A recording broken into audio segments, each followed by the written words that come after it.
well, because what I wanted to start off by asking you about was some stuff that you've been working on lately about perception.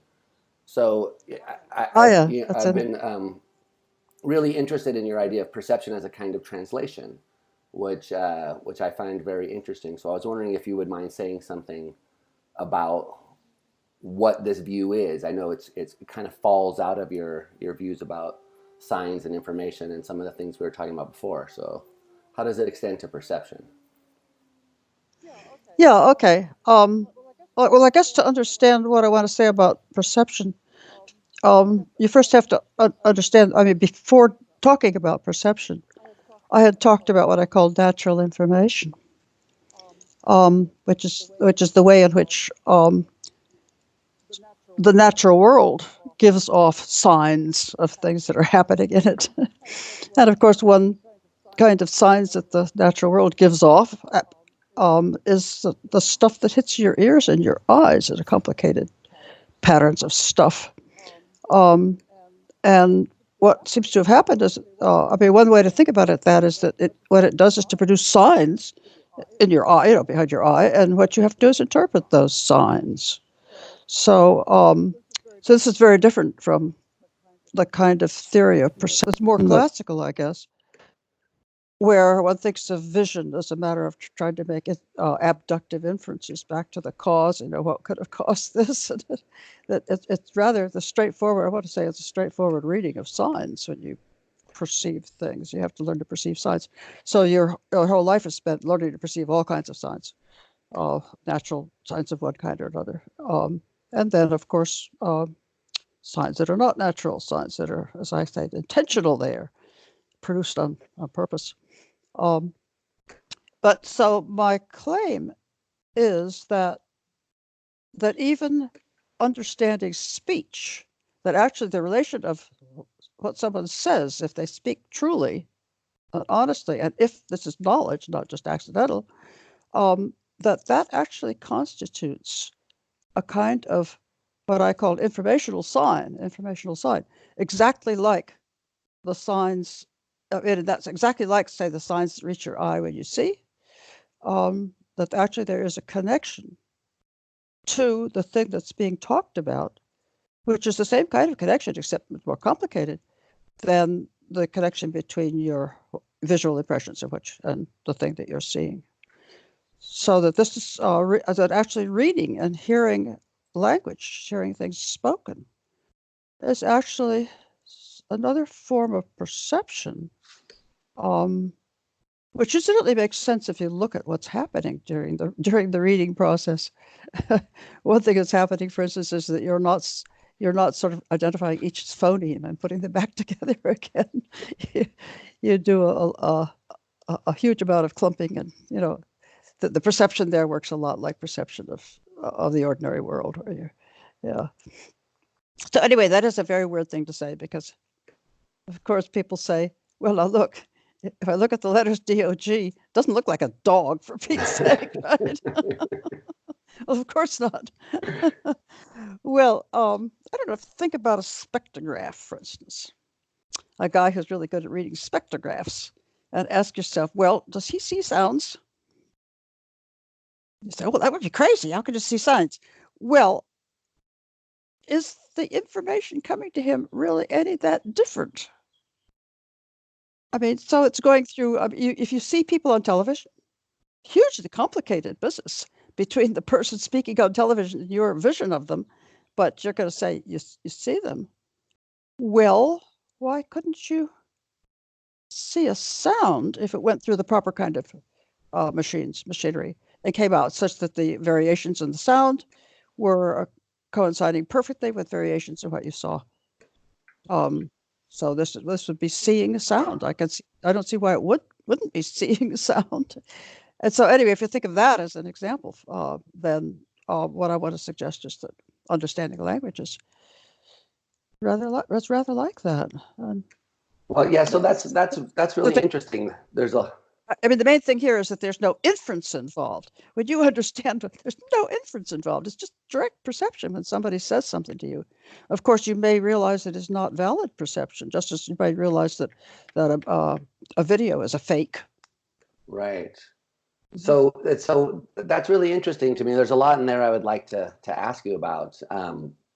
So just starting with the things that you were talking about at the end there about understanding language as a kind of direct perception. So Yeah, so the idea would be if someone comes to you and says, the brown dog is barking outside, that's a way of gathering information about the brown dog exactly. that's as direct as seeing the dog barking for yourself. But yeah, it depends on what you mean by direct. I mean, it's Uh-huh. not direct if you watch somebody through television.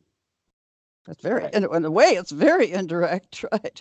But still, you're picking up information in the same kind of way you would if you saw directly. You are simply interpreting signs, Right. signs So that come to your retina, complicated and, signs that you can interpret. and so you wouldn't want to make a distinction between the kind of sign that you could interpret what you might want to call based on some sensory information caused by the thing. I guess, well, this is hard to state without already saying something that's going to sound like perception. But so some people want to make this distinction between perceiving the thing and coming to have beliefs about the thing, Right. based on, They want to put inference in there. they want to put inference in there, and so that you want to block that. So I guess I what want to I'm block curious that. about, yeah, I'm curious then what on your view counts as making an inference, and how Well, are these things that, yeah. Well, that would be a totally different thing. I I've presented a theory of partial theory of thought as having to do with what I call unicepts and unitrackers, which kind of take the place of concepts. right? But so, and that's a very specific kind of thing to have to in order to collect sort of factual information about things. You have to have an ability there to recognize the same thing in the world often through very different media, and also from different shapes and angles, et cetera, et cetera. All right, so that's a special system that manages to collect information, even though the information comes in, and know that it's about the same thing, even though the information comes in many kinds of packages. Right. Right. All right. And that's the unit tracker that's doing That that. would be the unit tracker. Yeah, and if you made, I mean, inferences, I suppose, would be the way one normally thinks of inferences. But none of that's involved in ordinary perception, and none of that's involved in you understand speech. So So don't. I mean, the one thing you have to put away is people think that perception. There cannot be such a thing as wrong perception, false perception, and obviously there can be false speech. right. Well, of course there can be false perception if you believe the video that's been has been messed with. Of course there can be false perception. Right. And besides which, Yeah. I want to argue that when somebody, if you're in your house, and you're familiar, somebody comes to the door and knocks on the door, you hear someone at the door. Say, oh no, it's an inference. All you hear is a noise. So then what do you hear? Oh, the noise. Well, what do you really hear? Well, what you really hear is you can imagine going back to a Russell sense data or something. All I hear is a sense data, and I have to, all the rest inference, come on. Well, I mean, so you're going to draw the line somewhere, though. Some things are going to be inferred from perception. Of course, yeah, of course. So what No, I kind mean, of things? yeah, no, but I mean, yeah. So perception, I want to say then is exactly when you don't make inferences, but you simply interpret signs, complicated signs. That we're incredibly good at that. That every animal has to be very good at that. Yes. Everything you see or hear, and you understand what it is you hear, that is interpretation to perceptions. Things look wholly different from different angles and at different times and in different lights. You have to perceive them as being the same thing again. That's not inference. That's a totally different kind of ability. That's interpretation of signs. So, and one of the main differences between this way of thinking about perception in general and the traditional way Mm-hmm. is that you're going to say that you perceive things which might not traditionally be thought to be perceptible. Like you're going to Yeah, perceive. that's like true. Is it true in your view that you could perceive phlogiston? Well, can you perceive oxygen? Phlogiston. I know, but ask yourself, can you perceive oxygen? Phlogiston. Oh, you mean phlogiston. Oh, I see. Can you perceive a unicorn in the bush? Well, perceive is what people call a success verb. It carries with it the idea that it was correct. I can't perceive. I mean, that's the standard thing you say. I can't perceive it unless it's there. Right. That's just because that's the way the word perceive works. But there is something which can be mistaken for a perception, right? Which is, as far as the mind is concerned and what it is, the processing it's done exactly like perception, but it's false. So we have, what shall I say? We have a word for believing, and we have a word for knowing. And knowing is a word that carries with it the implication that what you know is true, right? Believing doesn't. All right, we have a word see, perceive. It's like knowing. To perceive something, it has to be there. To know something has to be there. Right. To perceive something has to be there. All right, what is it when you perceive something that's not there? We haven't got a word for it. I mean, that's part of our trouble. Yeah. We haven't got a word for it. And yet we do. I mean, we use the same word over again. He saw pink he was very drunk and he saw pink elephants. I mean, there's your verb of seeing. There's your seeing used a different way, right? Yeah. He didn't really see them. You see the difference in using the use of the word to see. Well, in general, this is true of perception then. Yeah, right. I've always usually the verbs of perception imply that the thing is there, but we also use it another way, and it's very important to see that there is another way to use it. Yeah. Yeah, no, that's right. I just as an aside, I've always found it strange that people talk about pink elephants. I personally have never had that kind of experience. So, but hallucinatory experiences in general I'm sorry, Richard. I didn't. Yeah. Oh, hallucinatory experiences, I was saying, is what you're Oh, talking hallucinatory things. Yeah. Right. And so it sounds, I mean, it sounds to me like this is sort of a kind of gaining popularity in philosophy of perception is representationalism about perception, which wants to make the claim that maybe perceptions can't, strictly speaking, be false, but they have accuracy conditions so that they can represent the world correctly or incorrectly or veridically or unveridically. And so, I mean, exactly. It sounds like that's what you're saying too. Exactly. Yeah, exactly. Yeah, in some sense, we've always done that, right? You can misperceive. Right. Well, I mean, one thing that I've claimed, for instance, is that I don't know, Fodor in particular, I think, helped to make it. People think this that there was no such thing as the cognition, what you know, could not interfere with what you saw. You could not actually, right, see, because as soon as something was, what shall I say? What shall I say? I put it this way, maybe that false perception, strange perception, was extremely unusual. So we had to look at something like the Muller-Lyer arrows or the something like that, where you get this illusion. And what's interesting is that even though you know it's different, it still looks the same. Even though you don't know what you're looking at isn't right, as though that were a very unusual phenomenon. And what I've claimed is that no, it's not an unusual phenomenon at all. It's just that usually we're extremely quick at correcting when we see things wrong. Just extremely quick. I mean, just without even realizing. So I give some examples in my book, for instance, of times when I actually have seen something and wondered how could that be, and then seen, oh, I see, I'm looking at it wrong. But where the illusion definitely didn't. Of course the illusion goes away as soon as you know what's happening. That's true, but that doesn't mean that there wasn't an illusion. Right. That doesn't mean that that was a yeah. So that was a visual. What do you call it? A visual illusion. Right.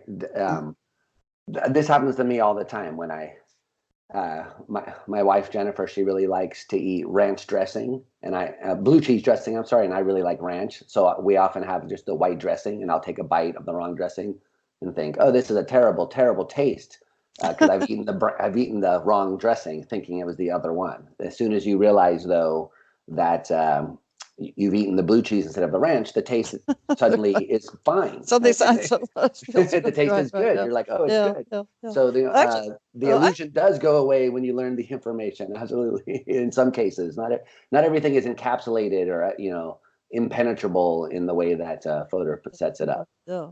Well, I like to. I have an example that actually happened to me. That, looking out the window here, we have a pond out by our house. I saw this huge bird on the water. I mean, it was huge. It was like a yard long. And I thought, what on earth? And I looked at it and finally realized, you see, that bird was standing on a tiny little wire. It was much closer to me, of course, than all right. All right. But of course, my perceptual system said, well, a bird can't be standing on nothing. It's got to be standing on the water. Right. Exactly. My perceptual system put the bird on the water. But if it was on the water, it had to be like a yard long. So, and that was it took me a while, you know. Oh, and of course, as soon as I saw what it really was, I couldn't see it the other way again. But, you know, that's how it works. Yeah. But clearly, that was that was a perceptual illusion, and there's all the time we have them very briefly. Exactly. So, yeah. We this is quite common in our ordinary experience, I would say. Absolutely. Yeah. That's a good one. Right. So shall I say that perception is definitely penetrable by cognition, definitely and immediately often, you know. Yeah. So I'm curious about the details here. So if we go zoom in on some physiology, for example, suppose you're looking at some brown dog off in the distance. The light looking, excuse me, right. Oh, sorry, looking at an animal, a brown dog or something like that. Okay. And the light is hitting your retina. So there are patterns of retinal ganglion cells, firing in response to the cones and rods in the eye. So that pattern of firing is a sign. It's a sign. That's the part of the. That's a natural sign. Yeah, that's a natural sign. So, but then of course we have to go into the theory of what a natural sign is, and that that is not all that straightforward. But that's another. That would be another talk, wouldn't it? Right. Well, I have a clip from our last discussion about natural signs. Yeah. But can you briefly say now what it is, or should I just refer people to that earlier? Whether there is what, Richard? Can you say briefly what a natural sign is? Yeah. Or should I just refer people to that earlier discussion? Okay.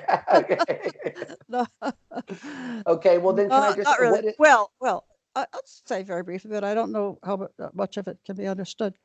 The first thing I want to say is something about signs in general, which is very peculiar. Most people think of this as very peculiar, and that is that there is no genuine sign which isn't complete in the sense that it, as it were, states a complete fact. In other words, there is no such thing as the word dog is not a sign of dogs, unless it's in a sentence that says something about dogs. Right? Anti-atomism. And so every sign, every genuine sign, is one of a system of signs. Why? Because whatever it said in that system, you could have said something different. Otherwise it would be silly. What would you need the sign for if you couldn't, if you couldn't say anything different? If it weren't that there was a question about what was going on there, so you could have said something different, right? So every kind of sign system, every kind of sign is in a system of that sort. So natural signs are that way too, that transformations of the sign would indicate a little bit of transformations of what they were signing, and that's some sign system. Mm-hmm. But then we have to go back to, correlations and right. Anyway, so it's complicated. So is it like a isomorphism? Isomorphism? Yes, Richard. Yeah. I do want to say that there's an isomorphism between the sign and the signified. And what all that means is that ways in which the sign could have been different Right. correspond to ways in which what it signifies could have been different. Right. Just Right. dimensions. I mean, you don't think of dimensions. There are the same number of dimensions of change and meaning, as it were. the dimensions of the sign, the way it could have been different, are going to correspond to dimensions of what is meant that could have been different. And so I want to analyze natural signs that way. But that requires a lot of work, including, for instance, trying to convince people that time and place can be signs of themselves, that in general, that things can be signs. Pieces of signs can sign for themselves, pieces of signs. If I have if there's a sign on the bridge that says unsafe for lorries, the bridge is part of the sign. I mean, if you couldn't see the bridge or didn't know the bridge was there, you'd have no idea what unsafe for lorries meant, right? Right. It's just part of the sign. It is talking about itself. It's a piece of the sign, and the whole sign's talking about a piece of it. So I want to say that this is very common, and what's interesting is that time and place can do this. So you say, how does the beaver splash? Bang. How is that articulated? Well, it could be at another time. It could be at another place, and that's a very important part of the sign, right? That to know when and where the splash was. Without that, you haven't the slightest idea what the splash means. Right. So is the idea there that the splashes kind of signifies like danger here? Yeah. That's what the space part is doing? Yeah. I mean, without knowing where and when it is, you haven't the slightest idea where anything about the danger. I mean, if I just yell sort of mumble danger, I mean, it doesn't mean a thing, right? Right, exactly. So in that case, then what I hear you saying is that the beaver's tail splash has as a part of its sign the fact that it was done at a particular time at a particular place. Exactly. That's part of the information that is exactly. important. And the sign system, the variable that changes in order to mean different things, are the place and the time. Right. So then the claim in terms of like retinal ganglion cells is that a certain pattern of activation can serve as a sign for further layers in the visual hierarchy, like for instance in the lateral geniculate nucleus or visual cortex. Very likely. And that those things then turn into signs very as likely. well. Yeah, I think it's very, very likely that that the best way to interpret what goes on in the visual system, before you actually see something, would be the interpretation of signs and the interpretation of combinations of signs. Just the interpretation of signs, and I didn't think we want to call that inference. Right. And so, on your view, are these, like for instance, in some organisms or animals, are these innate?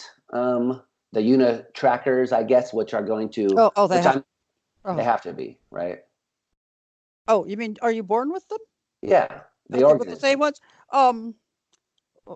Well, certainly 99 and 44 100% of them you learn. Take imprinting. Yeah. Take imprinting. Now, a baby chick is born knowing how, if he's lucky, if the world is normal, knowing how to identify its mother, which it needs to follow, right? So it's got, as it were, already built in a kind of unit tracker for its mother, and I suppose it learns other ways to identify its mother as it follows her around day after day. It learns to identify her by her voice, by the way she walks, lots of other ways. Right. Yeah, that's what I was asking though. I was asking if what's born in to the baby is the unit tracker for mother. In that particular case, it's very strange. Mostly, of course, our learning is not imprinting. I mean, imprinting is a very special thing. Right.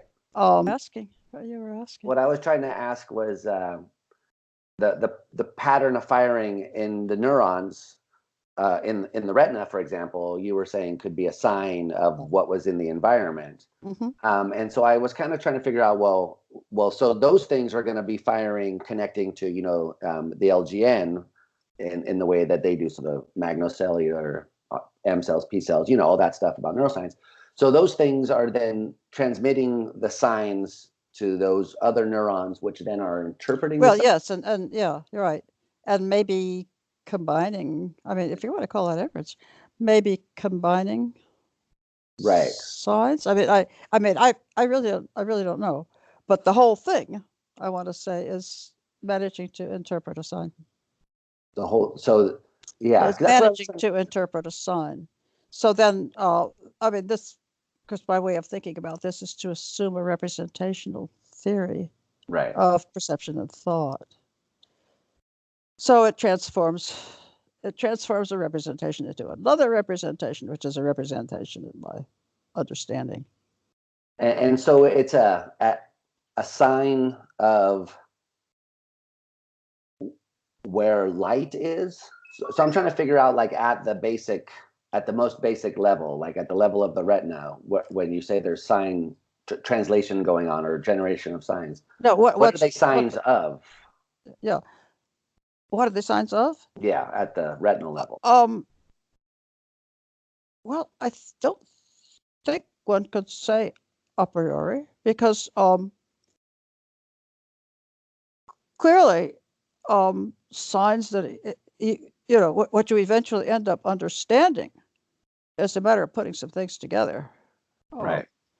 For instance, I mean, interesting actually. One way when things are put together is what you are hearing while you see changes what you perceive.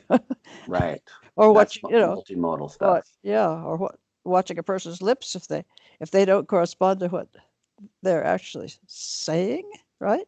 I mean, right. the sound and those things get mixed. So it's not that one of them is directly translated, but you put things together in order to okay. figure out what's going on out there in the world, right?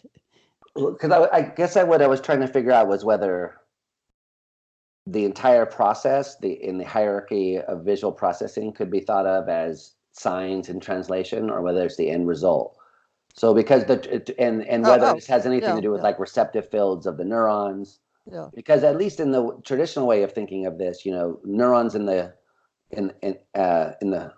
retinal ganglion cells that are connected to the rods and cones, they are sensitive to light where there is light, where there isn't, but they don't care about where edges are or objects or anything like that. So then further in, do you get things that care about edges, and those would be in they care about edges. I mean, the information of edges is right in the light, as Gibson would have said, right? In the differential between two retinal cells that are firing, but retinal ganglion one of which cells, is in the other. I mean, and the edges are there. The edges are in that sign. But Richard, what shall I say? I'm not really making speculations about neurology or physiology here. okay. I mean, I obviously can't do that. I'm not competent to do that. But then there remains an interesting question here, and that is, well, is translation inference? What is inference really? I mean, except all men are mortal, Socrates is a man, Socrates is mortal. I mean, all right, so there's our paradigm. Well, what else is, right? What is it? So if you take one thing and turn it into something else, which means something different, is that translation? So if you interpret a sign, is that translation? By definition, right? Right. Or what is translation? And what is inference? What is inference? Yeah, I know. I take it that translation is clear. It's a transformation of one sign into another sign, which means the same, or which has part of the content in it. So that some of that may not be translation. You see, if you put auditory information and visual information together in order to get a percept, which you do, right. Then it's not all just transferring what's in the outer sense organ in, right? There's a combining and seeing larger signs in smaller signs, as it were. So I don't know what you call that inference. It certainly isn't inference in the classic way, where you have got premises and a conclusion Right. and a rule that goes between. No, very different. Yeah. If you mean something like rule govern transformation, then that's too broad. So you have to say rule govern transformation sensitive to the content of the representation. Maybe Well, that's I'm not sure I even want to start out with rule governed okay. Well, transformation. translation has got to be some kind of rule. Transformations. I mean, supposing you put what you see and what you hear together, and make out of that something which you wouldn't either quite have seen or quite have heard. Yeah. Is that rule governed? No, I mean it's the capacity of some part of you to recognize that the combination of this and that is a sign. Right. Right. Yeah. And recognize what it's a sign of. I'm thinking of things like the hollow face illusion and Like what's that again? the hollow face. Yeah. All right. All right. So people usually explain that in terms of the visual system's expectation for faces not to be concave. So the visual takes it to be a sign of something it's not. That's all. It takes it. Yeah. It so that's a misidentification. I guess a misinterpretation of the sign. Right. Because the signs are so darn similar, right? Because that's exactly right. So it's putting things together and trying to figure out what this is a sign of, and getting the wrong answer.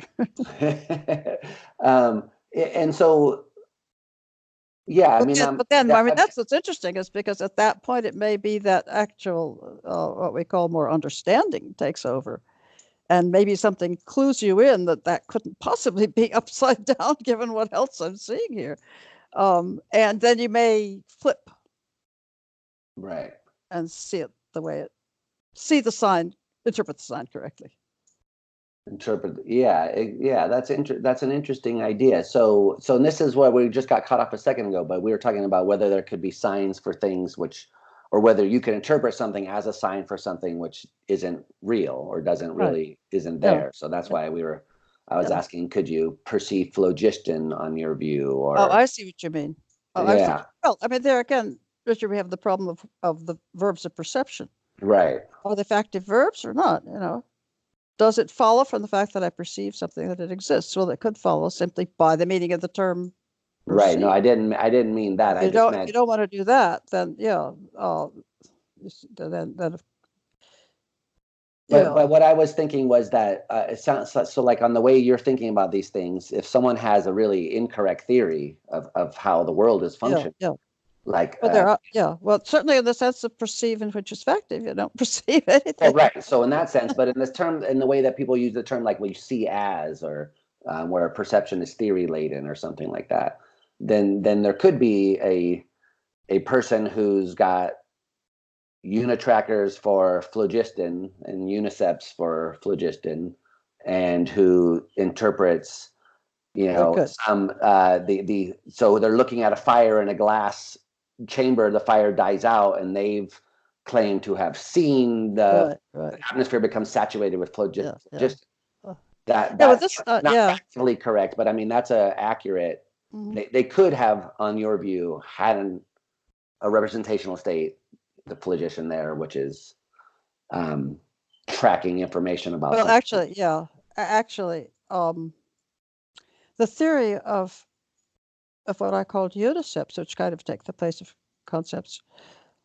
One of the most interesting things about it, to me at least, is the fact that, given my description of them, there can be confused uniceps. Mm-hmm. Ones where you got two things confused together. There can be also you can be two uniceps where there ought to be one. There can be one unicept where there ought to be two, and there can be empty uniceps. Right. Right. I mean, and then of course, that's just a verbal matter. Well, should I call them uniceps? I mean, is that what do we use for terminology here when we can see that the mechanisms that have been operating are mechanisms designed to fashion unicepts, but they seem to have failed in this case. Right. So what do I call it? This mess. It's a noncept. Yeah, right. Exactly, the terminology. But yeah, exactly. So, and the interesting claim is that you can't tell which is which a priori. There's no way to know whether a given unicept is empty, confused, or accurate. Well, there is. I mean, a priori is what I meant. Certainly not. No, yeah, absolutely, certainly not a priori. But what I have had to do, of course, is to sort of articulate a kind of an epistemology of unicepts, of how do we make them clear? Right. What is the criterion by which we think that we are in fact perceiving these things, right? How does this work? And there I've done some other things that are a little weird. Introduced a use of something like the law of non-contradiction right there in our being, as a way of individuating being a kind of properties. a regulating principle. That's that we learn to see the world such that it's consistent. What we saw yesterday, I mean, what we see from here, that seems to be the same thing from there. So. And that assumption of consistency can get us in trouble sometimes, because we'll group things together that ought not to be grouped, or keep things separately that ought not to be kept separate, because we under mistaken assumptions. Like, for instance, classic cases like Hesperus and Phosphorus. We have separate unicepts for those, right, before we knew they were the same thing. That's right. And consistency might have led us to think that, because we see one over here and we see the other one over there, and normally two things in different places aren't the same thing. Right. So it's kind of this background assumption of consistency, which sometimes can lead us astray to have. Yeah, right. You're right. So it wasn't until people began to have a better understanding of the stars and the rotation of the Earth, etc. As soon as they started that, and that was making a lot of sense, then all of a sudden, it turned out it looks like if I think of it that way, what I saw here must be the same thing I saw there. Right? Yeah, exactly. So and of course, it's exactly because I ran into some kind of contradiction. Exactly. I had to change my mind. Right? Exactly. Yeah. So can I ask then, where on your view is the perceptual state? So is it the perceptual state of the organism? Where is it? Where? Yeah. In this. Right. You're trying to get. I know. You're back to mind brain, aren't we? No. I'm just in mind. Just in the terms of the flow of information, of natural information into the mind of the organism. Yeah. Is what would count as the percept, the unitracker? Is there some separate? Is it the unicept? There's a unicept figure in it. So I'm just trying to figure out what. If you think of perception as translations of signs, then what actually is the perceptual state of the organism? Is it the unitracker, the unicept? Well, do they play a role in it? Is it a different kind of state? That's no, I don't. Percepts. All right, there's a theory. There are such things. Yeah. Because of definite ideas about them. I don't know if they're anything which are really like what people call percepts. But how this all works is certainly not something I can figure out a priori. But what is true certainly is that this ends up in cognition, an understanding. Right. Right, as a representation and understanding, which may or may not be right, but it was a translation. A translation of sensory, a translation of sensory input, and that of putting various pieces of sensory information together and seeing perhaps a bigger sign in the smaller sign. So yeah. And so I mean, I hate to keep belaboring these points. Maybe I'm sure I'm misunderstanding something, but I'm just trying to get clear on what the picture is here. So the sensory information is itself some signs which the perceptual system is interpreting? Yes. What hits the eye is a natural sign. What hits the eye is a natural sign. Natural sign as opposed to an intentional sign. That is, nothing sent it on purpose, right? Right. it's a natural sign of things in the environment. What comes into the eyes is a natural sign of a whole lot of things that you probably don't recognize, but but yeah, it's a natural sign, and what you have to do is to interpret that natural sign, Right. which may require putting it together with various other natural signs that you're getting through your ears or through your touch or information that you know that. I think I'm getting a clearer picture because I think I was too enmeshed in a sort of traditional way of thinking. So, correct me if I'm wrong. Is what you're saying is, say, suppose I'm looking at the dog, or some animal is looking at a dog. Yeah. Then the light which hits the eye is the natural sign of the dog, not of or at least it's the shape of the dog or of the position of the dog, but just that there's a dog.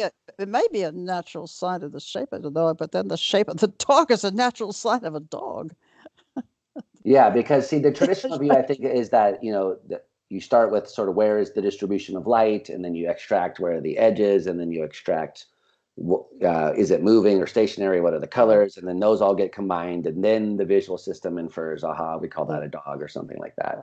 But that's what the unit trackers are doing, is picking up all of this various information from the eyes or the ears or something and putting it all together and saying, aha, a dog. Another dog. Another dog. Yeah, exactly. Okay.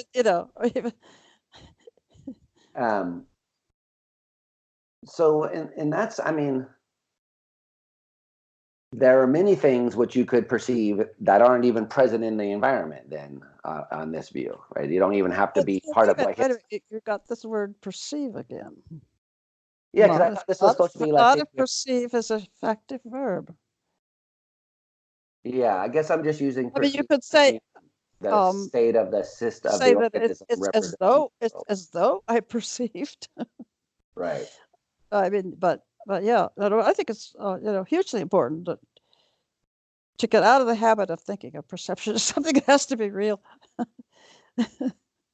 I mean, we have to realize that there's this huge ambiguity in verbs of perception, and it's important. Right. So keep going back to the difference between knowledge and belief. You don't think you want to mix those up.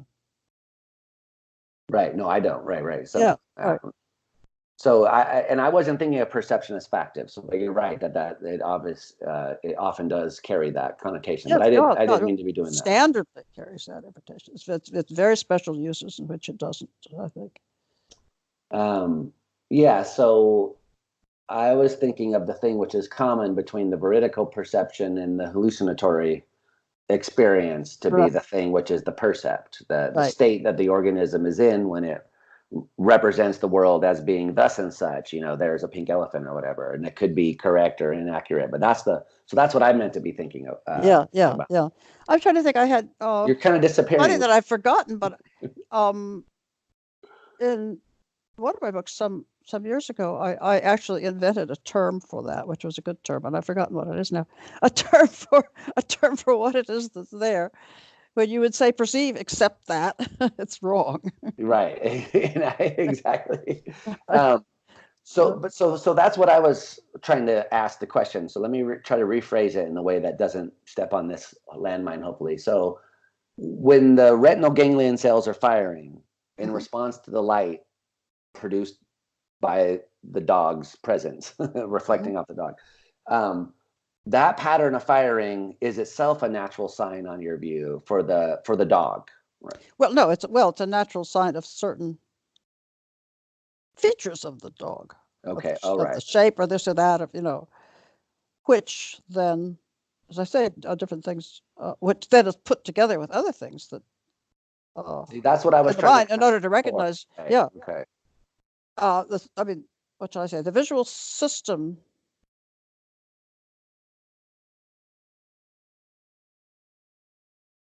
Yeah, I don't know if somewhere in there there's somewhere in there there's a representation of an edge. This is the idea, right? Right. Of course, that has to be put together with a representation of a side, etc., in order to get anything, right? Well, so you put a couple of signs together, that's it's a sign of something bigger. Yeah.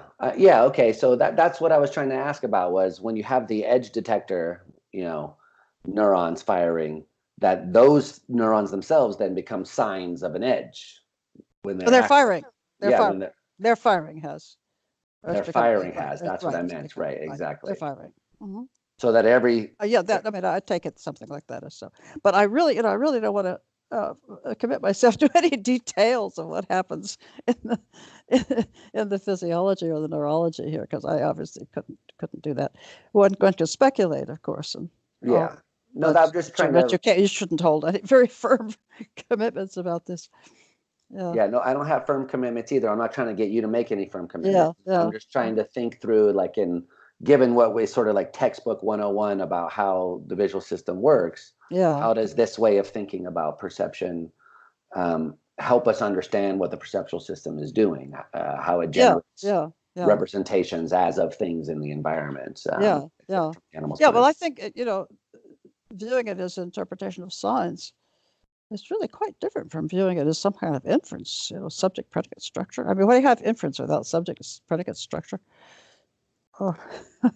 Right. Yeah. No, you're not going to get inference from something that's that doesn't have that kind of structure, I don't think. Yeah. You're not going to get inference in the sense that you've got some kind of general laws that cover some kind of uniform representational system that, et cetera.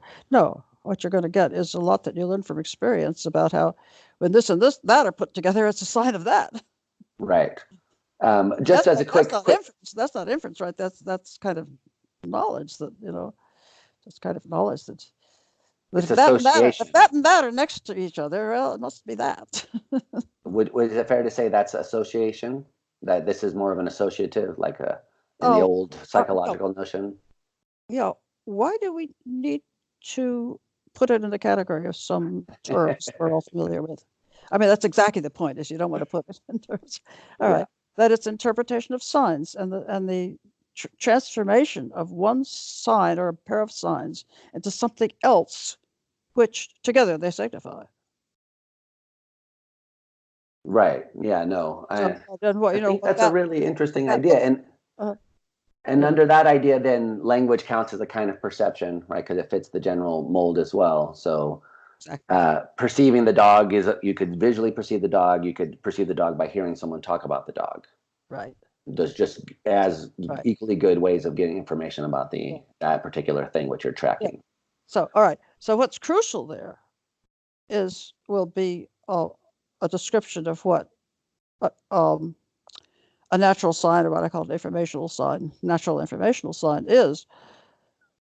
And then the argument that, as a matter of fact, what comes through speech is signs of that kind. Right. In the case, at least, where the speech is veridical and normally derived, I say. In other words, it's the speech. It contains not just true sentences, but true sentences that express knowledge. Ruth, you're kind of disappearing off the screen. Can you maybe bend the camera down a little bit so we can see because all I can see is like this top half of your head. What would you like me to do? Should I move this? Yeah, there you go. Oh, now we can see it. There we go. Yeah, sorry about that. Oh, all right. Because you look like you were peeking over a tall fence for a second. That's probably why there's this postage stamp of me up in the corner. Yeah. So I can see whether you can see me. Yeah. Okay. Cool. Good. Right. Yeah. That's very interesting. At the risk of getting distracted, well, let me try to resist asking, because that'll broach a whole different topic. So now, at the risk of being on some very thin ice here, let me ask about what the relation of this kind of account of perception is to conscious perception, because I assume that you don't mean to be talking about conscious perception when you're talking about. Yeah. I have no idea when consciousness enters or why. Right. So you have to. Richard keeps trying to get me to talk about consciousness. What? Come on, and I keep saying, "Come on, another lifetime." I mean, really. I said it's been a lifetime. It's been a couple. But I just wanted to. Yeah, I'm not trying to trick you into talking about consciousness, but I just wanted to be clear for anyone who's listening that when you're talking about perceiving the dog or having the experience of the dog being present, you're not implying that this is a phenomenally conscious experience. No. I'm not saying anything about where that comes in. Mm-hmm. Right. So you can think of me as looking sort of beginning trying to look at the outlines of the neurology, physiology, if you like. Right. Whatever that entails for consciousness, I have no idea. Exactly. I know you have some ideas, but I won't press you on that. But so what's interesting to me is once you start thinking in this way, and it is very, I think, useful, and it kind of once you start to get into it, you start to see it everywhere. So on this way of thinking, well, I don't know how to phrase it, but when you think about cases like Swamp Man, for example, so the Swamp Man case is a very famous case. In fact, I'm not sure about this, but I think maybe you thought of it first, right? Wasn't this an LTBOC? You had actually, I didn't call him Swamp Man, but yeah, but it doesn't matter, Richard. It's not as though Davidson took it from me, so it doesn't really matter. Right? No, I'm just saying it. But the only reason I bring that up is because a lot of times people portray this as some devastating objection. Oh, that someone came up with. Yeah, you're right. And really, you were like well before that, I think, sort of right. Well, I presented it right at the beginning of my own theory, which was what was exactly. questioned, right? So, and the way I understood your view on that was that rather than what I take a lot of people to do to say, look, my intuitions about this take priority, and that's weird to think of Swamp Man not having intentional states. Mm-hmm. So that must be wrong. Whereas your view was, let's get a theory of intentionality first, which we have some reasonable confidence in. And then if this is a consequence of that theory, then, what's the big deal? Yeah. But we have to move into a different realm before we can do that, Richard. We have to ask ourselves how words work. I mean, if you're saying that Swamp Man is or that isn't a man, what is it that constitutes using the same word in the same way again? Right. All right. So, I mean, then we've got to make a long side trip into how language works, how people communicate through language, what's carried by language. And in the end, what I wanted to say was, look, the normal way in which meaning is carried, in which you and I mean the same thing, is going to have to do with the fact that the same thing is producing our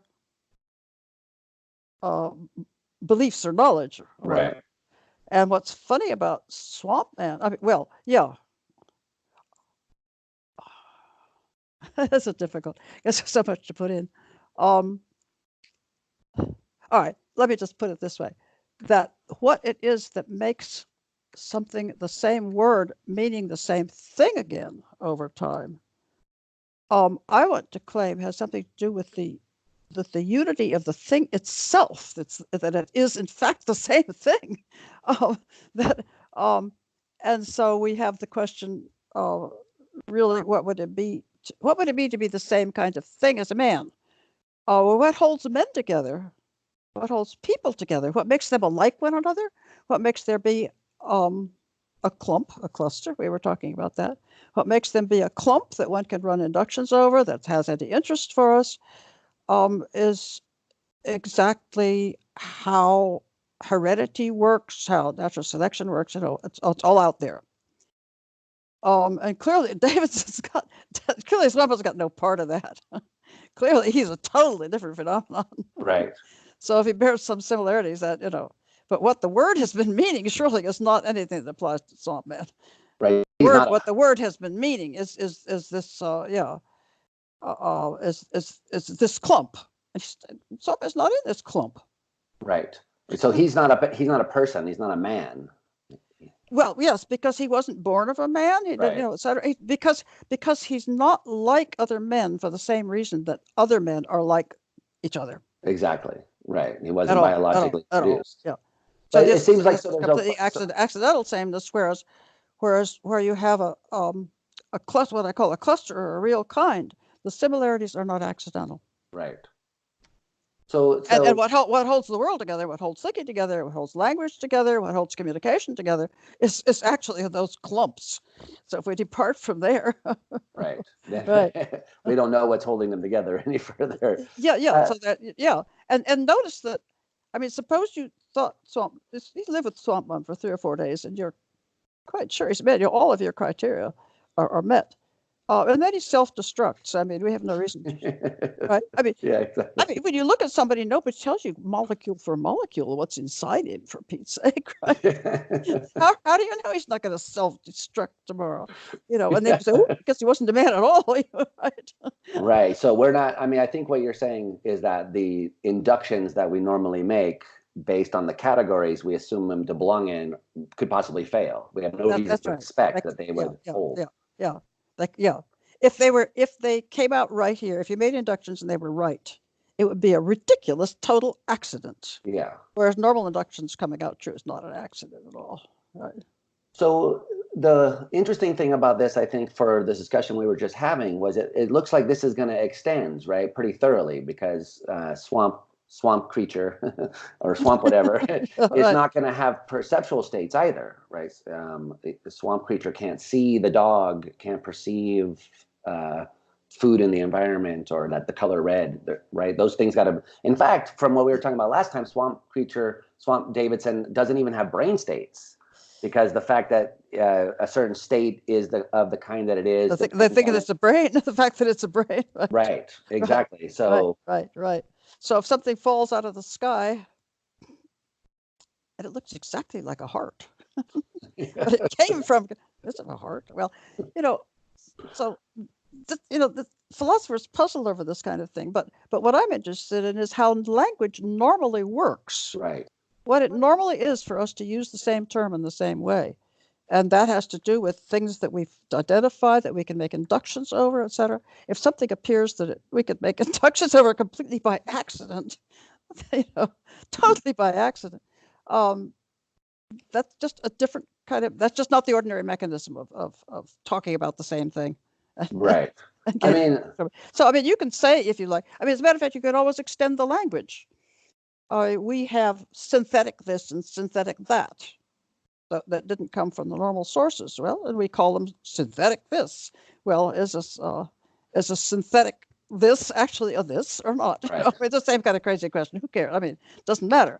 Right. No, I ask my students all the time. You could extend the language and say, all right, I'm gonna call him a man. I'm gonna call anything like that a man. Sure. But then, of course, we have to realize that that you can't tell whether it's something like that by looking at it. Right. It's going to be pretty hard to use that language if you have to look at everybody molecule by molecule. Yeah, right. It's going to be very difficult. Let me see your credentials, Ruth. I need to see your molecules before I assume you can be human. Exactly. So now, at the risk of also treading on some thin ice, you're not going to say the same thing about Swamp Davidson's conscious experiences, are you? About Swamp Davidson. The consciousness. Yeah. there you are again. What I've actually said is I think it's quite possible and quite likely that Swamp Man, if he really is exactly like Davidson, right, feels exactly the way Davidson does, etc. It's an interesting thing about Swamp Man, though. He's completely wrong about who his parents are. Yeah. He's completely wrong about where he was born. Exactly. Right? Yeah, exactly. Kinds of things that he's completely wrong about. He's totally wrong that he that he saw his wife this morning, that he ate a certain breakfast for exactly completely delusional.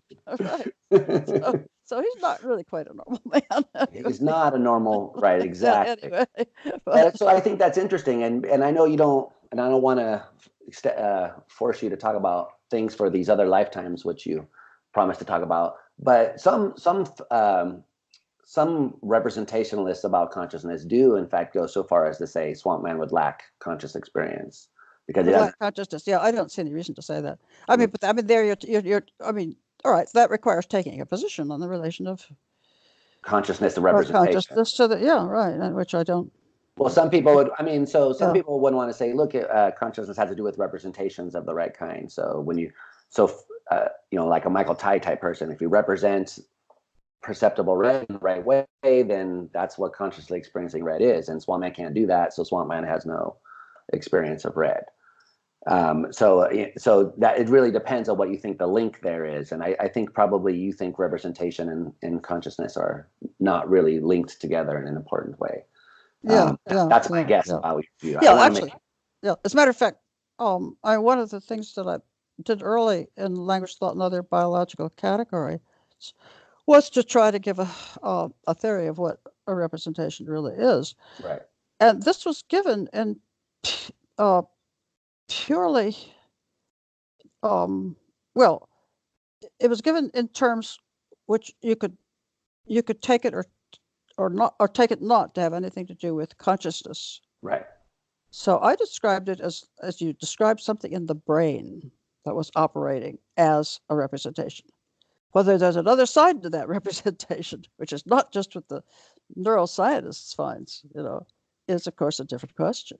Right. So I mean, that I've told you that I have some sort of instincts about your basic question, and they kind of go with Whitehead, or they go with modern string theory, as you said. I mean, I know they it's interesting theories, Yeah. physicists of,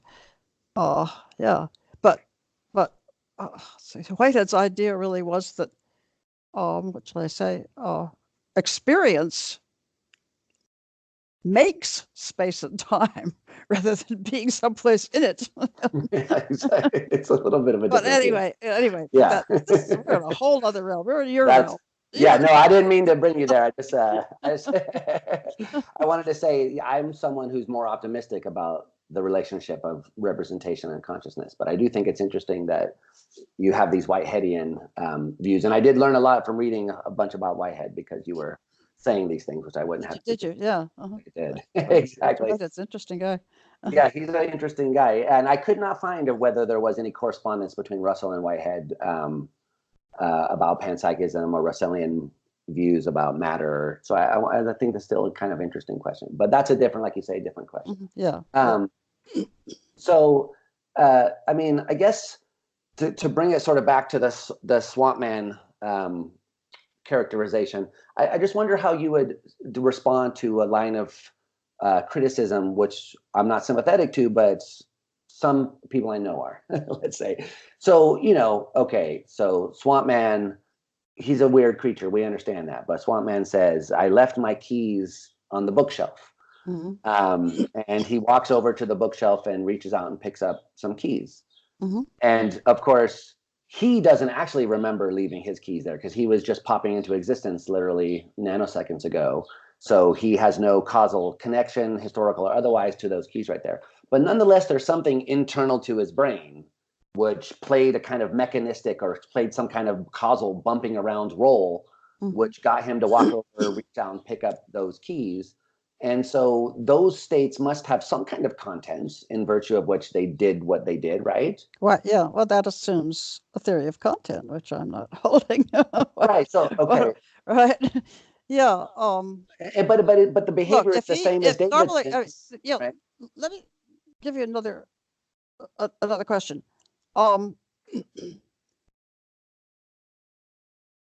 Suppose that Swamp Man has what seems to him like a memory of talking to so-and-so the day before, but it never happened. Is it a memory? I mean, one thing that we kind of require of a memory, isn't it? It's that it came from, that it has a certain kind of cause. Right. Not that I made it up. So, right. So in a way, the externalists' position, at least, would be that there has to be a certain kind of connection between what you're thinking of and the thing thought of, in order for that to be a genuine representation. In other words, that what makes representation a representation, the fundamental thing, is a certain kind of connection that it actually has with what is represented in the world. And of course, that's missing completely for anything that Swamp Man remembers. So is it just luck then that he walks over to the bookshelf, or is it what? Is it just luck for Swamp Man that he walks over to the bookshelf? No, the philosopher carefully designed him such that every molecule was in place. I mean, no, it's not luck. He was designed by the philosopher, and the philosopher intended all of that, right? I mean, yeah, exactly. Right, set up and to deliver the result. Right. Yeah. So why do you think people's intuitions are so, or do you have any guesses why people are so, why they find it so Yeah, counterintuitive? I yeah, mean, I do, and that is that they have a theory about the meanings of words that I don't hold. And they take it that what makes a word have a certain meaning is that people use certain criteria for identifying that thing. I see. Right? So So it's meaning the rationalism is the old-fashioned stuff was what are the necessary and sufficient conditions for being a man? yeah. And surely Aristotle would have been perfectly happy with some man, right? Yeah. So, I mean, yeah. So if you think that what connects your idea of something with the thing is that you're thinking of the right properties that happen to be the properties of that thing and the properties Right. of only that thing, right? Then, then it's going to turn out that it's perfectly okay to call. I mean, if swamp man really and truly is, it would be perfectly all right to call him a man. Yeah. All of your criteria, except not quite, because I mean, is one of your criteria for being a man, for being a man, that you were born of a woman? I mean, Yeah. well, I mean that's unclear. Right. But I you mean, can see that if you're thinking in terms of the word getting its meaning by there being criteria for its application. Of course, they were thrown back. What are the criteria? And you say, well, the criteria for my application of a man, if I'm talking to him, been talking to him for a week, right. really, but I want to say that's a confusion about how language works. So we have to go way back.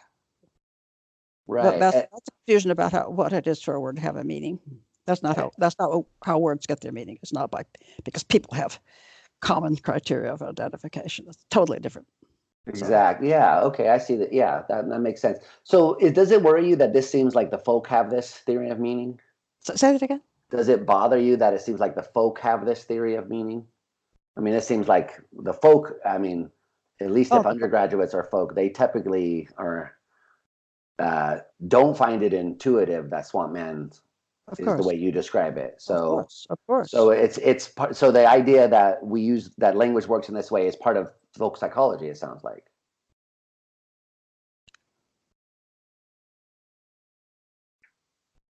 I don't think that folk psychology really tries to answer these questions. I don't think that folk psychology has a descriptivist theory of meaning.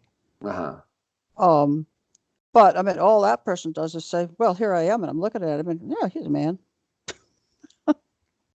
Right. So in other words, the criteria that by just a prototype. Yeah, ways that I would identify something as a man on meeting him and talking to him, etc. He has all those things, so I would identify him as a man, sure. Right. The unitracker would yeah, say but man.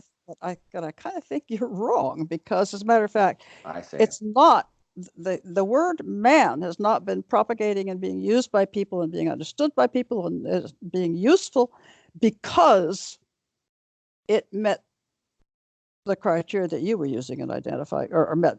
They're not criteria anyway. I mean, but the whole business about unitrackers is that that there is not such a thing as the criterion, right, for something. That as a matter of fact, a kind, a group, a class, a real kind, has many ways that are pretty jolly good of identifying it. None of them define it.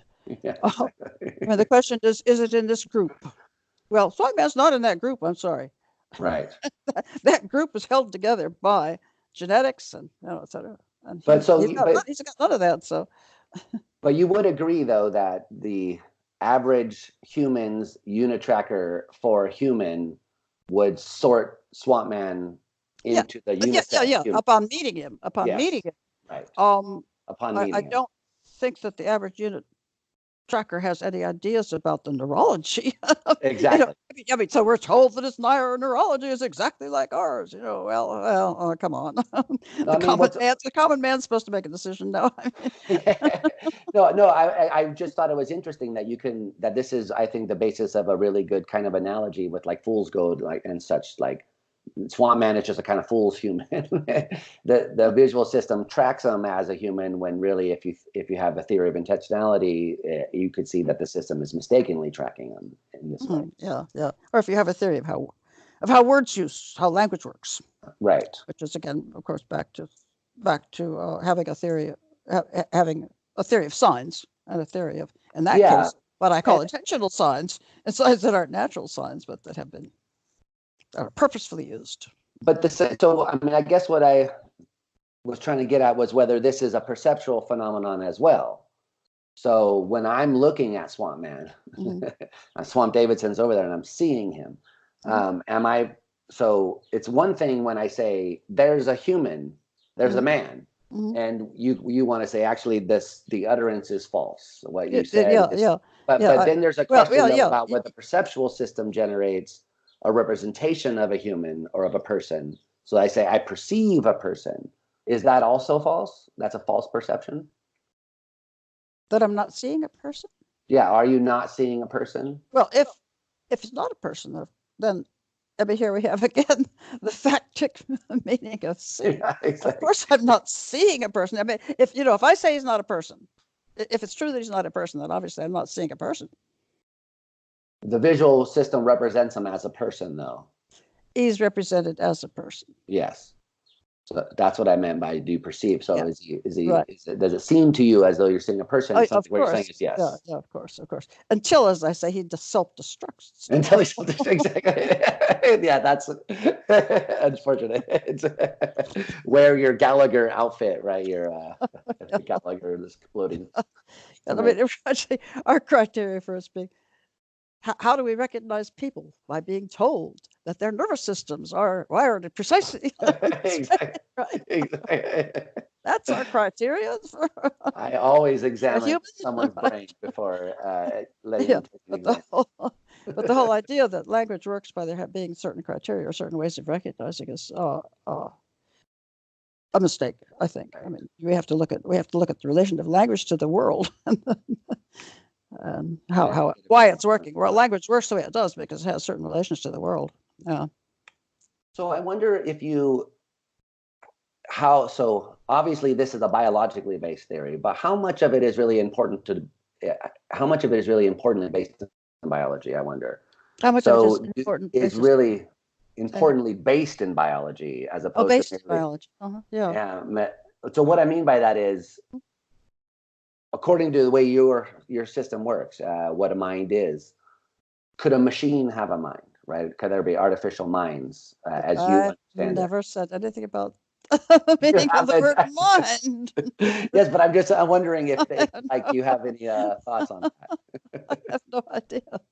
So you don't think that if artificial intelligence researchers thought about minds the way you do, that it would help them in their quest to build? It depends on what you think they're trying to do.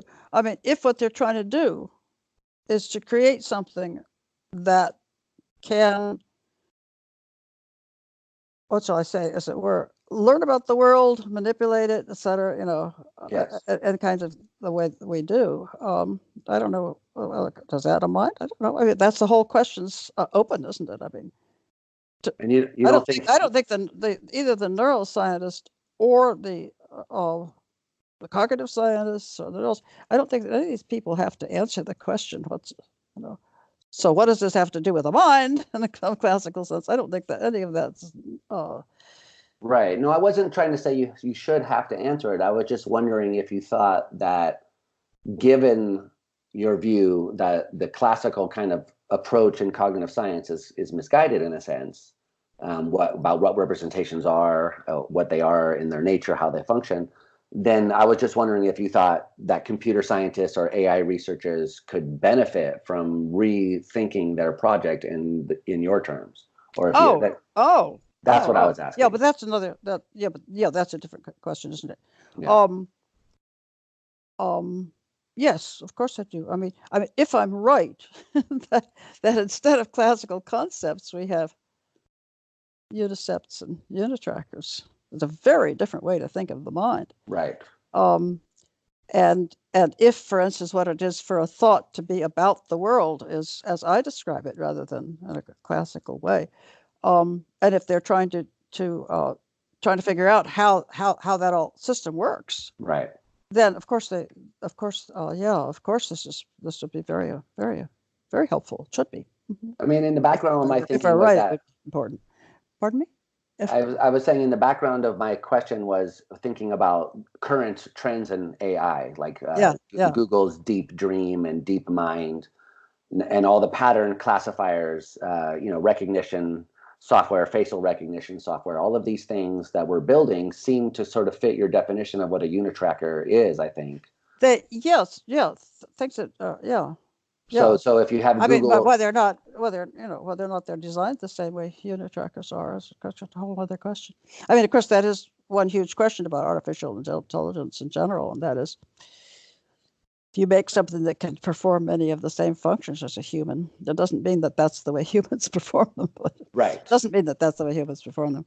Yeah, but No, but there is some interesting evidence actually that some of these, deep neural nets do things in similar ways that neurons do. So I think that is interesting. Well, but the basic mechanism is the same. They're hitched together, and one of them prods the next. Right. Well, I mean, even more than Yeah. that. That they so there was a paper that came out recently that was talking about how in systems that learn to navigate the environment, when they deconstructed them, they found things which look like place cells. So that they found things which seem, and this was generated, by the system learning how to get around the environment on its own, so to speak, but training and feedback. Yeah. So then it seems like AI is starting to think more in terms of how do you re-identify the same thing over again, because that's a problem with, is this a cat picture or not? That's something that AI is making a huge amount of progress on because of these deep networks. So part of my question was whether you thought that first, could there be something that was like a artificial mind? I just wondered what you thought about that. But then secondly, whether you thought that your views were useful to understanding what these kinds of systems are doing. And I mean, I think you said they are. Oh, yeah. Well, I think, I mean, if I were right, then of course it would be useful, probably, certainly in trying to design a system that worked the way a human does, because this is, because this way of working is quite different from the classical way of thinking of concepts as being connected to one another with little inference, and thinking that what makes a concept of the thing is that it's connected to all of the right properties. Right. So there's going to be a lot. There are things that I have to change. I don't know how much. Actually, there's a book that came out a few years ago by Danks. It's called Unifying the Mind. In which, the stuff that he's talking about is compatible with using connectionist systems. But what he's talking about is very what he calls graphic modeling. Yeah. And that looks to me just offhand as being able to handle stuff that would be closer to what I think is there. But yeah, but I'm, by golly, I'm not a neuroscientist. This stuff is not in my repertoire. Yeah. I guess I was just curious if you thought that maybe these were implementations of some of your stuff that was going on, but no, I think that's all very fascinating. I mean, even if it had nothing to do with mind, it's fascinating that some of these things can be done. Exactly. I wanted to also ask you about something that came up before, but I wanted to ask, since there's been some updates recently, I wanted to see what you thought about it. So a long time ago, last year, actually, when in the Lost conversation, which didn't get recorded, I asked you about CRISPR technology, the gene editing technology, which is making splashes nowadays. And back then I was asking about this scientist who's trying to bring back the woolly mammoth by splicing in modern elephant DNA into some woolly mammoth DNA. But since then, they've done some work on humans, right? There's these two little girls that were gene edited sort of unethically by this rogue scientist. But nonetheless, it was done. So we're starting to get into the realm of gene editing being not as science fictional as it might have been.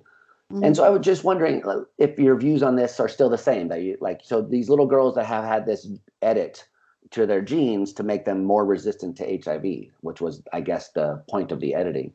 Yeah. Um, they're still human, right? Because most of our generalizations apply to them. Or is this not something that these hair splitting things are not important for your view? Or I'm just wondering what your reaction to these things are.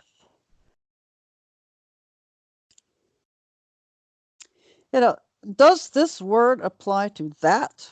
And those that's are quite a lot similar to the.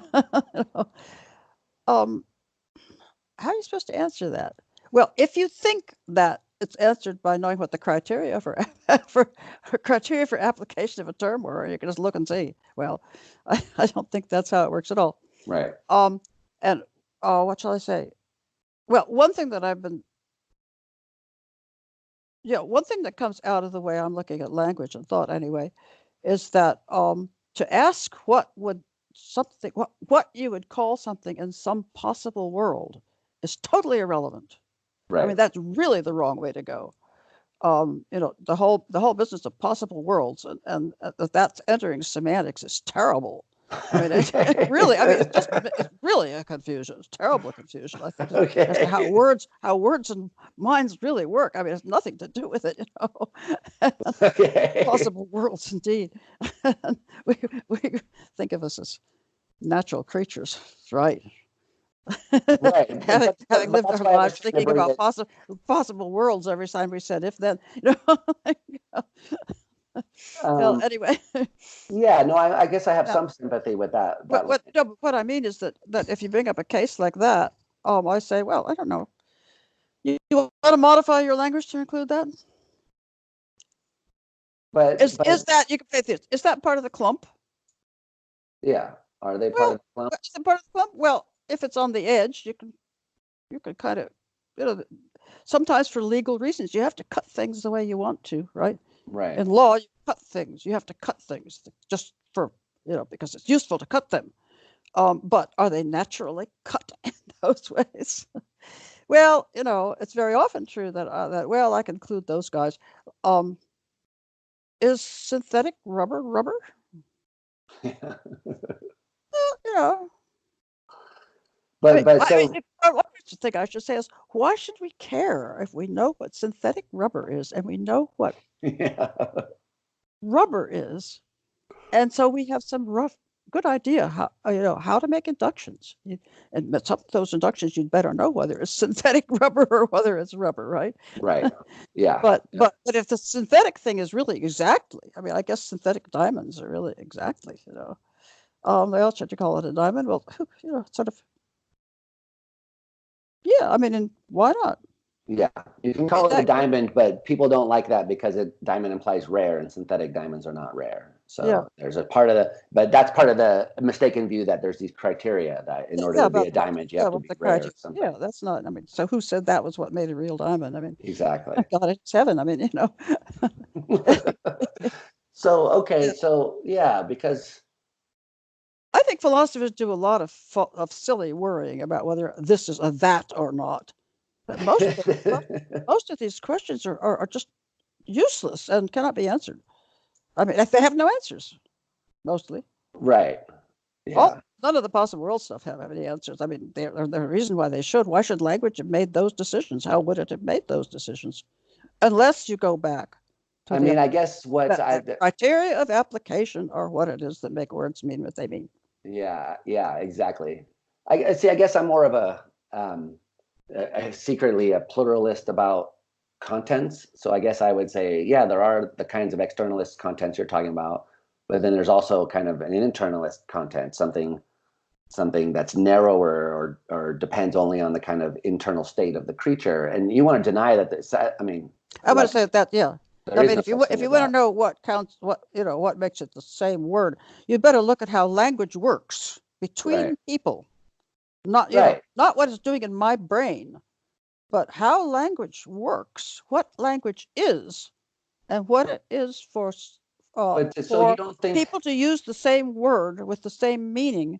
Right. What that is and how that's operating in an actual language community. And you don't think that you can try to get at that by asking whether what are the people think criteria for application? No, I think whether there is water on Twin Earth. I think that people's intuitions about whether there is water on Twin Earth gives us some information about how they use the word water in their community. It gives us some aspect of the one dimension of the meaning of the term. Namely, if they say yes, then they're using it in one way. If they say no, they're using it in a different way. So knowing kind of how people split on that case it helps us know how they're understanding the term. Not what the extension of it is, but how what the sense of it is, if you want to use Freudian terms, but I wouldn't really say it's a sense. You understand what I mean? How they understand the term. Yeah. How they would go about identifying. Right. And isn't that an aspect of the meaning of the term? But But what I'm interested in is the public language. Right. What does it mean in the public language? Right. Not what kind of mistakes could you make? I mean, so jade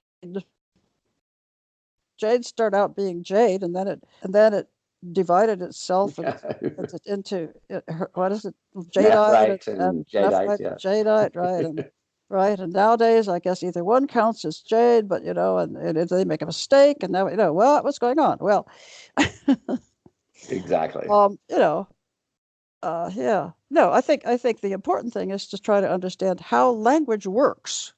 Language is a public thing. It's not in my head. I don't, So you don't think there's an idiolect? Whether such and such is a dog or a man or is water, you're asking about a public language word. Right. And so it would be a good idea to have a theory about how language works and what it is for the same word to have the same meaning, which has made it possible for people to communicate. Right. What kind of sameness was back there that allowed people to communicate and learn things from each other with language? Yeah. So, and I agree, but I'm just wondering. So, I mean, to play devil's advocate slightly, I'm just wondering, what isn't there also in addition to that, this other thing, like an individual understanding of what the word means, which is some aspect of the meaning of the term, and which can be got at by asking about these possible cases. Yeah, no. See, I don't want to say it's an aspect of the meaning of the term. I mean, you can call it that, Right. Yeah, what would be wrong with calling it that? If we want to use the meaning broadly, right? Broadly enough. So we're not really talking about the meaning of the public term. And there we'd have to have a theory of the meaning of a public term. Right. We'd talk about the concept or something like that. Say it again. We'd be talking about what would be traditionally called a concept, but you would say a unitecept or something. But we're not talking about the public thing, but the sort of No. It is not. No. What makes the word mean the same in your mouth and mine is not the way we identify the thing or what we know about the thing. Right. So we may, I mean, what shall I say? What makes the word mean the same thing is that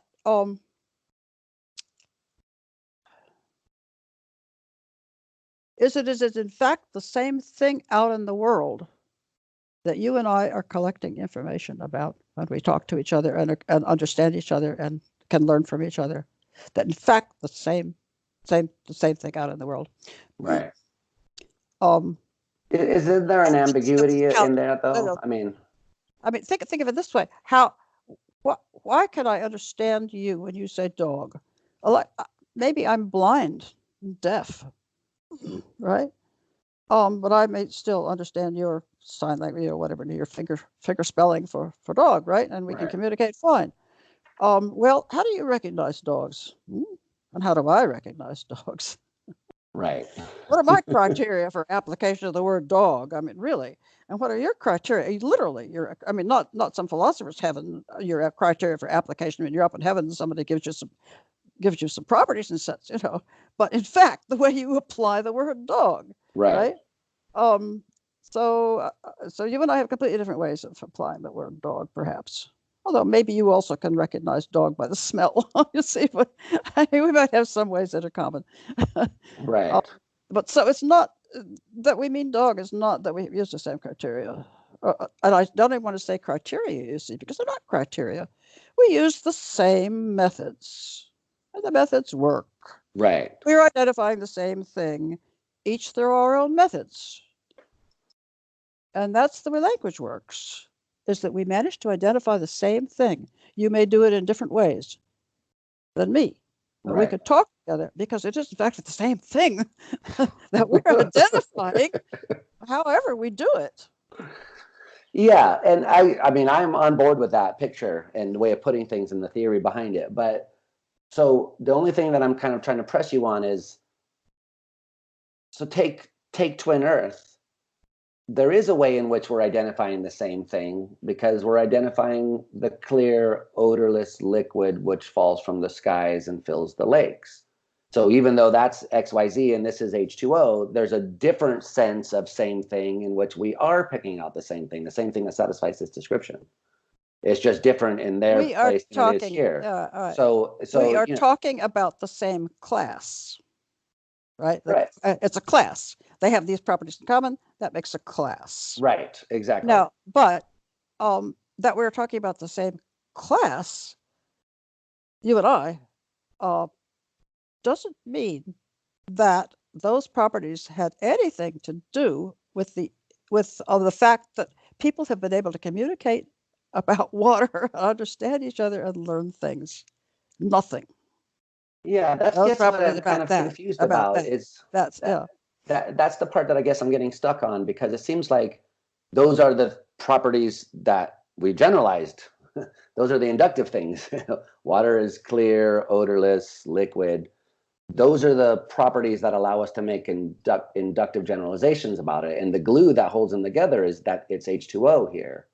But if that same bundle of properties was glued together by being XYZ somewhere else, then a lot of the same inductive generalizations are going to hold. Mm-hmm. So yes, we're latching on to different things in those environments, but there's an aspect of it that's the same, namely kind of inferences we could make. Oh, this is water, so it'll quench my thirst. This is water, so it's wet. This is water, so it's odorless. Well, we got to ask another question about that XYZ. Is it that it has the superficial properties of water? Or is it that anything you could observe about it would be just like what you could observe about water? Right. Well, that would be rather weird. The chemist would think, what shall I say? Right. The physical chemist would be rather surprised about that. So, which of those do we mean? Now, if we simply mean that it's got all the same superficial properties, that is by no means true. That there was the same reason why, for instance, I was able to use water for this and tell you about it, and you were able to use water for it. I mean, can they do that with XYZ and Twin Earth? Right. I mean, are all of its properties the same as water? I mean, including its molecular structure? Oh, of course. Right. It can't be all the properties. I mean, really, yeah. Right. And its molecular structure, of course, is what accounts for a lot of its properties. Right. And what accounts for a lot of the things that we could make inductions about. Here's a piece of water, and it does that, and here's another piece of water, and so it does that too. Well, that's missing up on Twin Earth. Right. Yeah. No, you're right. Yeah. Unless you're cheating and somehow or other think that it has all the same properties and yet it doesn't behave. It behaves exactly the same way, and yet it isn't, and yet it's different. Yeah. What? That's supposed to be the idea, I think. Yeah. Yeah. So I mean, that's honestly, I think that's an ambiguity in the original thought experiment from Putnam, is that he sets it up as though, oh, this is just a planet that we discovered over there, which makes it in our universe with our laws. But then, as is discussed in philosophical literature, it's a possible world where you can make the laws basically anything you want. So you could stipulate that the laws make it behave exactly the same. There's something else here that bothers me, you see. That's the whole project of trying to find out about what our words mean by thinking of possible worlds. I mean, I just think that's nutty. That has nothing to do with the way words work. Yeah. Why on earth are we asking these questions to begin with? I mean, to me, whether you extend the term, whether people might extend the term to cover that, and well, they better not extend it if there are any important differences, Right. such that you couldn't make inductions, and if there were, over them, and if you can make inductions and lots and lots and lots of them, then perhaps it's part of the clump. Yeah. I see. mean, they're part of the clump. I think we have to go there to what I called eternal kinds, perhaps, you see. Right. Part of the clump for historical kind is much easier, like the weasels on Twin Earth.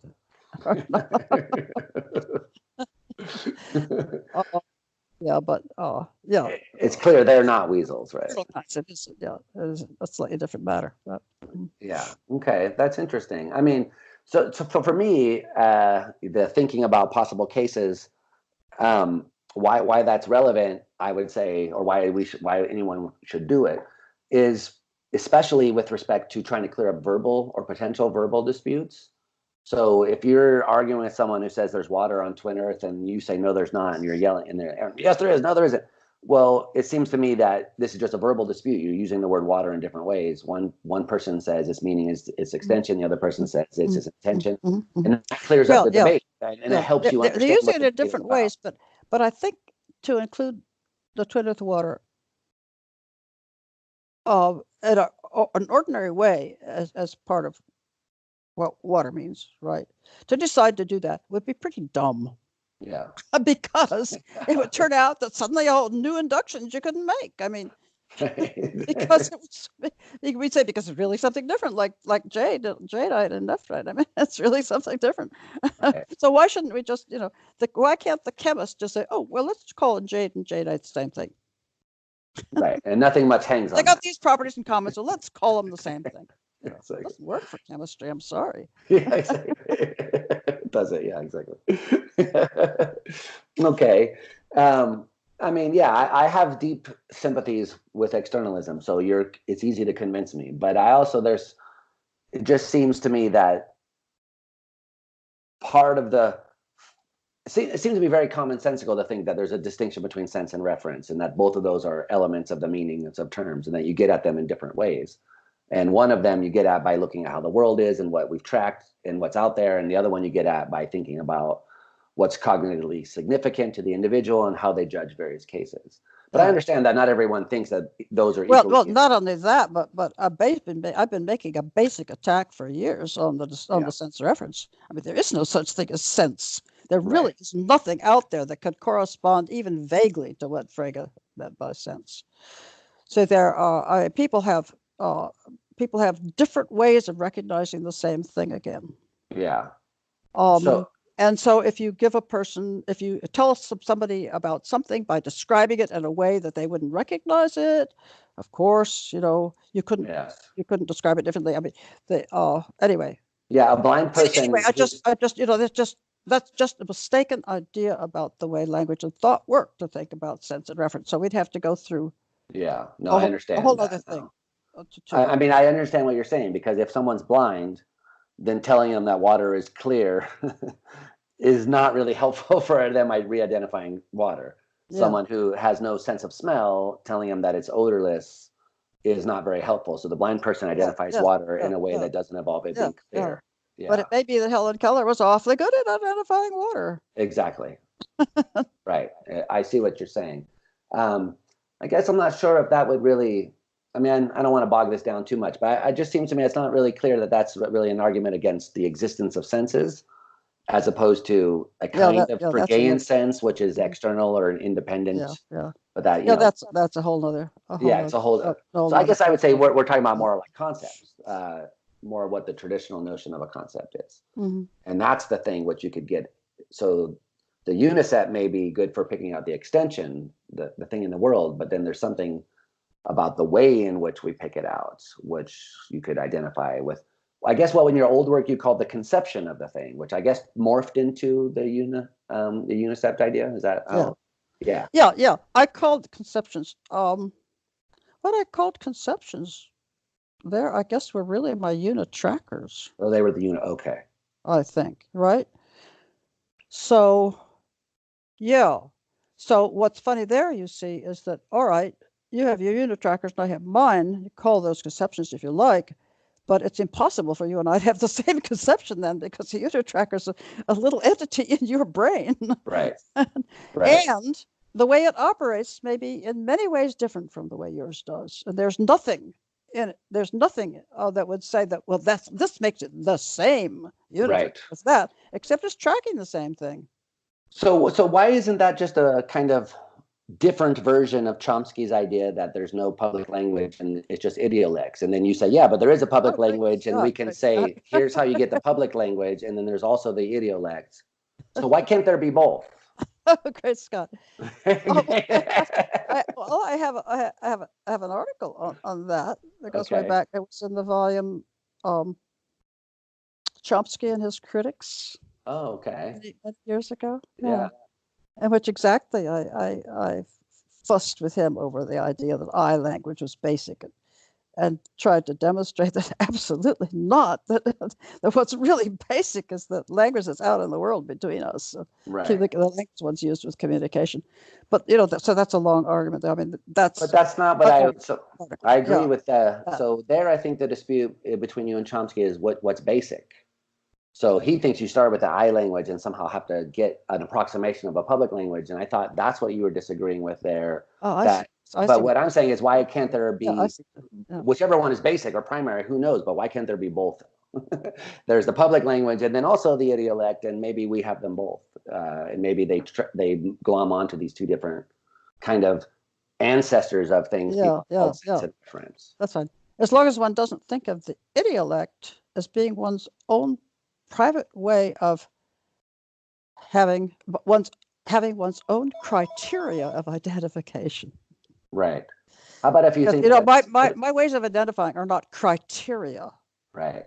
This is what shall I say? This is pragmatic matter. Right. Pragmatic matter that I can re-identify. This most of the time, the way I do it works pretty well. It puts conditions on what could be the extension of your unicept.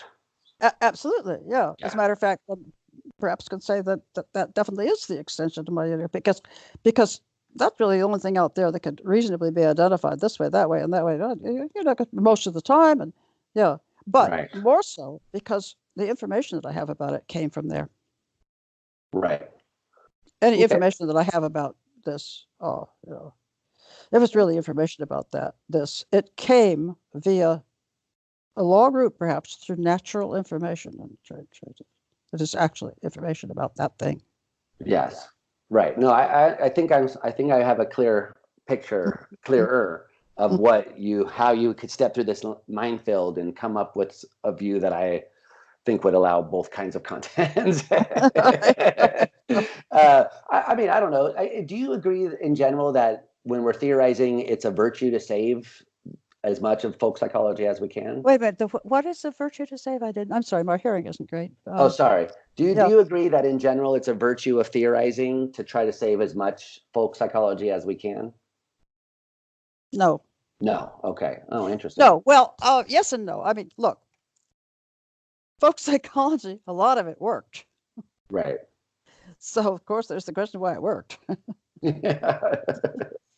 And presumably that's because there was something there. Right, exactly. I mean, I think it would be very surprising if there were nothing that corresponded to something like beliefs. I think it would be very surprising. Which is the Churchill's. I mean, I think the Churchill's position. Well, the Churchill's position actually, yes, also is based on, in some ways, is based on precisely what I'm objecting to, what it would be for you to think about the same thing. But anyway, that's interesting. Yeah. So do you think that their view is based on there being criteria? Oh, repeat. I'm sorry, Richard. Well, just with that aside comment that you made about the Churchland's views being based on the thing you want to reject. Oh, thinking that the meaning of a term in one's head has to do directly with how it's identified. Right. Interesting. So you and I don't have the same. We're not thinking of the same thing unless we would use the same. And so the sense same means of identification. I see. So you think they do a modus tollens on your modus ponens and sort of thing, so to speak, that they think that since there isn't one of those, then we don't have beliefs? Something like that. Yeah, maybe that would be so. Yeah, but all right. So I would just folk psychology could be saved. Well, I have no idea, but presumably, hopefully, there's something bad there. I think there surely is. I mean, we wouldn't get along so well talking about beliefs. Really and truly. I mean, this is practical stuff. It works. Right, There's got to exactly. be something back there that explains why it works. Uh-huh. But even if it was like Dennett's intentional stance, where it was like what makes it work has no relation to the way we think it is. So, beliefs, according to Dennett, can be attributed to systems, but there's no state in there which counts as like a belief state in this way that we describe it. So, I mean, I don't think that's a Well, kind of, I'm yeah, not sure if that's eliminativism or not, but you would object to that way of well, thinking. yeah, I would object. You would. No, well, Dennett himself, I think, has never really. He has vacillated between.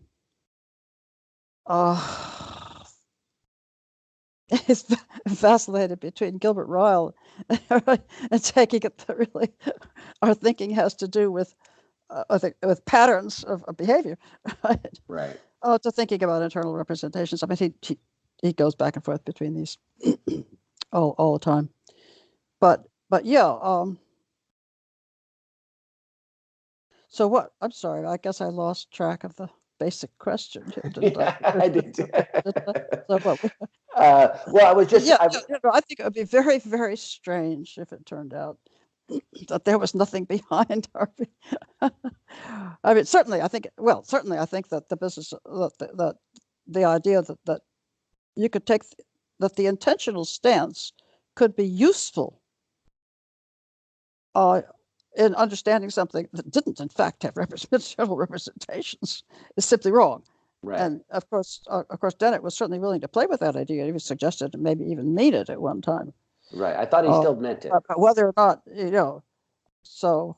I mean, I thought he says things like it's perfectly acceptable to say natural selection designs things Right. and full stop. And it's not a metaphor on his view, that it's just, it's Oh, true, correct to say. wait. Well, you have to be very careful with the word design to say it's not a metaphor. Well, that's what I thought Dennis' view was. Well, in ordinary language, to say something was designed would mean that there was a intention behind it. Yeah, I think he thinks it's perfectly fine to describe it that way. Yeah, that's exactly what Dennett wants to deny. Of course, he says that there can be, in a way, reasons, but they're being anybody's reasons. Right. But it still is true for him to say that it was designed, and that there's reasons for it be designed that way, just not reasons for that the system has access to. But I thought his view was still that it's just straightforwardly true that it has intentions to design and blah blah blah according to the intentional stance. He's used to talk about it that way. No, the sense. Look, does evolution design things? An awful lot of biologists would say no way. I mean, that's just a confusing use of the word design. But of course, that kind of design has a whole lot in common with intentional design. And so let us say, and it'll be helpful to say in many cases, that yes, that was designed by evolution. It's not here by accident, right? In that sense, it's designed. It's not here by accident. It's here because it does something, right? Not because somebody intended it to do something, but it's here because it does something.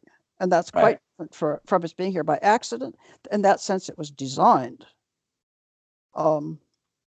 Right. So this is a place, I mean, as far as I understand Dennis' view, I think you guys really do disagree here about this. Yeah. I really don't want to get into Dennett exegesis here. I know, exactly. Yeah.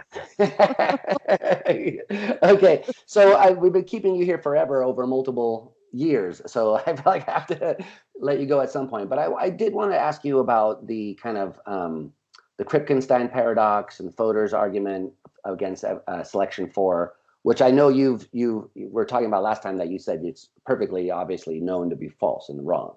Wait a minute. Give me the subject again, Richard. I might be Fodor's argument against selection for. Say it again. Fodor and his argument against selection 4. Oh my gosh. Yeah. What about that? Well, I think a dozen philosophers and a dozen biologists have shown what that is. I'm certainly not going to go into it. I mean, it was immediately the basic objection that was made, and that is going back to sober and the difference between selection of and selection for, and it's perfectly clear. and Fodor never even saw that, apparently. I mean, he's got a footnote on it in his first paper. I don't know. I've never read his book. Right. But no, I don't want to talk about that. I think that was a terrible mistake. Okay. Well, that's what I was going to ask you. Everybody thinks it was a terrible mistake, so I'm not alone there. I mean, you're not. But I thought maybe there was something not quite so mistaken there. But so do you feel the same way about the Kripke's skeptical paradox? Kripke's what paradox? Kripke's Kripkenstein's paradox, the rule following paradox, that which I think is in the same area. Oh, the Kripke-Wittgenstein paradox? Yes. The Kripke-Wittgenstein paradox. Yes. Again, that's a complicated matter. Again, I tackled that in a paper. Right, the hoverfly paper. Oh, yeah. Maybe in the journal. Review of Philosophy. I don't know. Anyway, it's Philosophical Review, a long time ago, I think. Well, yeah, so I wanted to ask you. But there again, I mean, that went back again to just basic ideas about what it is. What it is for something to be a representation of something, to be, because look, the basic problem that I was interested in when I wrote Language, Thought, and Other Biological Categories was to solve the problem: how could something really be a representation and yet be false? Right. And that's exactly the problem. That's exactly the problem that Wittgenstein was in.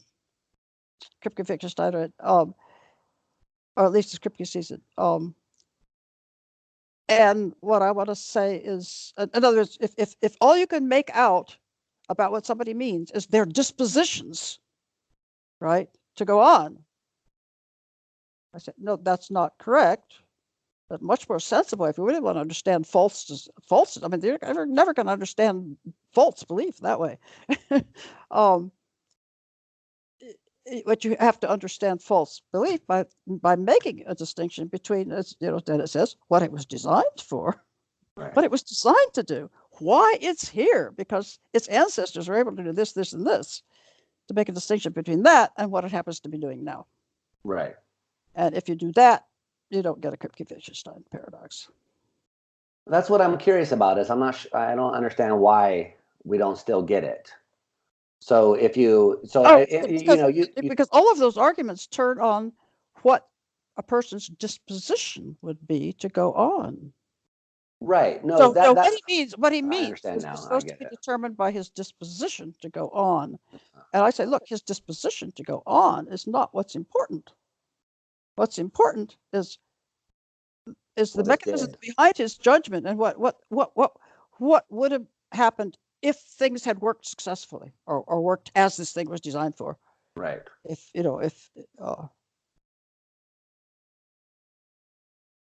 So that makes a huge difference then. A huge difference in general. It's to turn from dispositions of things. But I guess asking about the history of them and why they're there. Right. What they're there for, you might say informally, you just have to be careful about saying designed and for, because people think it means somebody's thinking about it, but So let me try to, because what I took the puzzle to be was to say what it was designed for. So in a sense, that's a bit, it's not quite question begging, but it's in the realm, because the challenge is to say, for the hoverfly, was it designed for following the hoverfly rule, or what I thought cleverly called the quoverfly rule? So, does it execute this rule, turn 180 degrees, accelerate 1/10 or whatever, visual field, blah, blah, blah, or does it follow this other rule, do that, Or if it's Tuesday, do philosophy or whatever. All I'm saying is it might not follow. It might not follow the rule that it's supposed to follow. Well, exactly. No, I agree about that. But the question is, which rule is it supposed to be following? In other words, how do you determine? Yeah. So why isn't it doing the cover, but all right, Richard. fly? Yeah. All right. This is a general history. A general problem.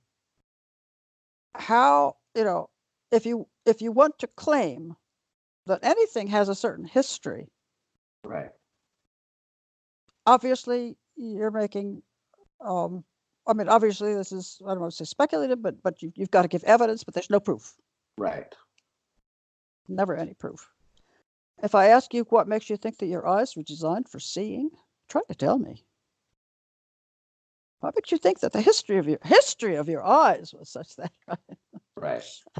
Right. Well, of course, we have all kinds of reasons to think that your eyes were designed for seeing, that natural, by looking at other animals, by looking at the way eyes, all kinds of ways, right? and by seeing how successful they are, how successful those eyes are, and wondering how they could have got that way otherwise, right. why they would have got that way otherwise, yeah. So, you could have lots of good reasons, but of course, there's never any proof. You can't go back and look at natural selection taking place, right? Right. But people have to, what you have to recognize that's very important is that to say that there is always in the background, of course, epistemologically something is open. To say that means that it couldn't ontologically be true. Right. Right. The fact that it might in some cases be hard to know, and in some cases it is. I mean, there are lots of pieces of animals that people have no idea what are for, I'm sure. Yeah. And others that I'm sure they're wrong about the speculations, Yeah. The But appendix. I think there are others about which they're pretty jolly likely to be right. And one of them is what your eyes and ears are for. Right. But the fact that that this might be a little bit difficult to know has nothing to do with whether or not that's what would make it true. Right. So you want to say that if anything, it's an epistemological puzzle, not a metaphysical one. Right. About how we could know what the function is. And we have to make guesses about the biological history. So at best, we're going to get like Perfect. What we always get from theories. Perfect. Yeah. Right. But so why not? So why, what argument is there against the claim that it's a metaphysical problem, that there is no function that can be specified for the thing, so there's no function that it computes definitively? Or that wait a minute. What is the argument for the fact that the history of design is what determines function? What is the argument that the history of design determines its function? Well, I mean, I was just taking the proper function idea that it was being reproduced. Yeah, well, I mean, I defined proper function, so yes, of course, it's true of the proper function. Right. But the question is whether that's a useful term, and I would say at least overlaps with the same way in which any ordinary person would say that the function of your eyes was to see things with, Yeah, no, I agree, but I mean, I took it that Kripke's argument was supposed to be that we assume that there's a function that's being computed. No, there's no function in Kripke. No function. There are only dispositions in Kripke. Right, no, but I mean, what the assumption, right? though, is that before Kripke came along, the assumption was that we knew what 2 + 2 equals, and we knew a function was being computed there, that the addition function. Yeah. So Kripke comes along and says, well, actually, there's all these other functions which are compatible with everything that could ever possibly be done. Right, so there's no fact. Well, there's no fact of the matter what the disposition is by looking at the past history. What the disposition is by looking at the past history? No, but I'm saying that you're looking at the wrong thing. Right. Oh, I see. You shouldn't be looking at the disposition. That's what you were saying. You shouldn't be looking at the disposition. You should be looking at what it was designed to do. Right. The mechanism was just, was designed to work in a certain way. Suppose it were operating correctly, and also I had to say supported by the kind of external environment, by the kind of external conditions which have allowed it in the past to get selected for. I mean, it's always something out in nature that's making it possible for me to do something. Right. So all right, we have to say not only, so we have to ask whether it's doing what it was designed to do, and whether if it's not doing what it's designed to do, whether that's because external conditions were not supporting it in a way that would have been normal. So when we're looking at some system, and I want to stick with just addition, but we could go to hoverflies too. But the question that I thought Cryptic was trying to figure out was, is this thing computing the addition function or the quus function? Is it plus or quus? Yeah. Well, so it sounds like what you're saying is that given the way these two systems have been performing up till now, we should just say they're doing the same thing. This is thinking that what it is computing is a matter of its dispositions. Right. And I'm going to say what it is computing is a matter of how it got to be the way it is, and what those movements were for, what they're supposed to be doing. So I know I'm being dense here, but I'm just trying to understand. So you would agree, though, that if someone built a system to do quus, and if someone built a system to do plus, those would be two different systems, even though we couldn't distinguish them given their performance up till now. Like that, metaphysically, they would be distinct. Oh, you're freezing again. Okay, so we're back on the record now. We've fixed our details. I mean, before we did finish up, I did want to maybe ask you about the state of philosophy as a profession. I know you've written some stuff about that recently, and I wanted to say, I know we talked about it previously and that conversation was lost, but I just wondered if you wanted to say something about that now, or if you don't want to, that is also fine. Yeah, well, yeah, I mean, I could say, I guess, what I've said before. Yeah, I'm very unhappy about the profession of philosophy right now, and I don't think it's our fault. I think it's the fault of external pressures on universities in general, that the business of forcing philosophers to publish a lot of papers and put in the dean's hand before getting tenure, the emphasis upon publication even before people are finished with their PhDs. I mean, this is insane. I mean, right. It really is. And what it's doing is ruining the field, because what it's doing is a proliferation of journals, most of which, and many of them, is worthless. Right. But also, nobody has time to sit down and think about things together. Nobody has time. Yeah. Actually, I must say that the Nicholas Rescher Award that Pittsburgh gave me, that pleased me enormously, because what it was an award for systematic philosophy. Now, what that means is philosophy that deals with various things together and shows how they're related to each other and solves one problem in relation to other problems. Right. And that people just don't have time for that. No, I mean, I feel so incredibly lucky that I was brought up bored and did my studying. I went to school at a time when nobody was forcing us to, it wasn't expected that you would publish until maybe you were 40 years old. Yeah. Really and truly, and people didn't. Wow. And many people at excellent institutions didn't really publish at all, practically. I mean, they teaching, passing on the wonderful traditions of was considered really the first thing you did as a philosophy professor. Wow. And I'm convinced that that's still the first thing one should be doing. Because you never will understand what it is to really look at things another way unless you read the history of philosophy seriously. And if you don't know what it is to think of things another way, you're not going to do it yourself. Right. Yeah, I agree. And so really nothing's happening. Practically nothing's happening, it seems to me, at this point in philosophy in the Western world. There is. I mean, a lot of stuff that's really, really peripheral and trivial, and with assumptions in the background that are not being looked at, and and just so people can get published. I mean, it's really, really, really very damaging, I think. Anyway, It is very, I mean, it's damaging for everyone, for the young people coming up, for people who care about the discipline, Yeah. but also for the public, because it's contributing to this conception of philosophy as an idle waste of time, when really it's quite Yes. important. Right. Yeah.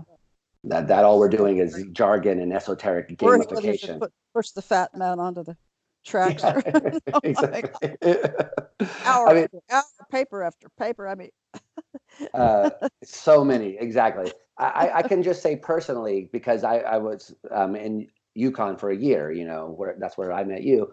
And then I came to New York City for the grad center, which is where I still am in some sense. But going from one to the other was like night and day, because if if there's any truth to the idea that philosophy is a kind of therapy, then philosophy at UConn was a kind of group therapy. It really was a group effort, and you got the sense that there were people engaged in this kind of group effort, you know, not only amongst the faculty, but amongst the students and the faculty. mm-hmm. And, you know, the brown bag lunches were part of it, but just, you know, the whole culture of people doing philosophy was so, I mean, I wasn't really ready for it at the time personally, to be honest, just because of my personal history, but looking back on it, it was a wonderful culture.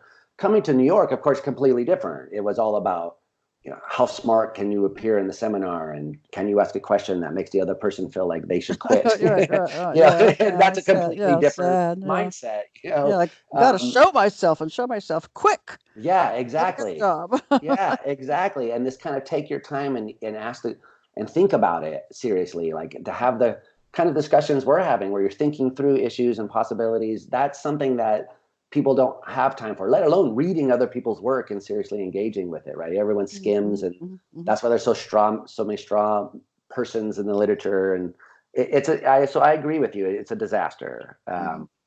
The culture of it. And I don't know. So you think one way to get around this is to do more history of philosophy? Or one thing Well, that, we can't do that unless the administrations don't force us to. And yeah. I'm not suggesting that everybody should write articles on the history of philosophy. Yeah, okay, I see. Really? Uh, Uh, yeah. I mean, do you no, think you could have done the kind of no, systematic work that you no, did?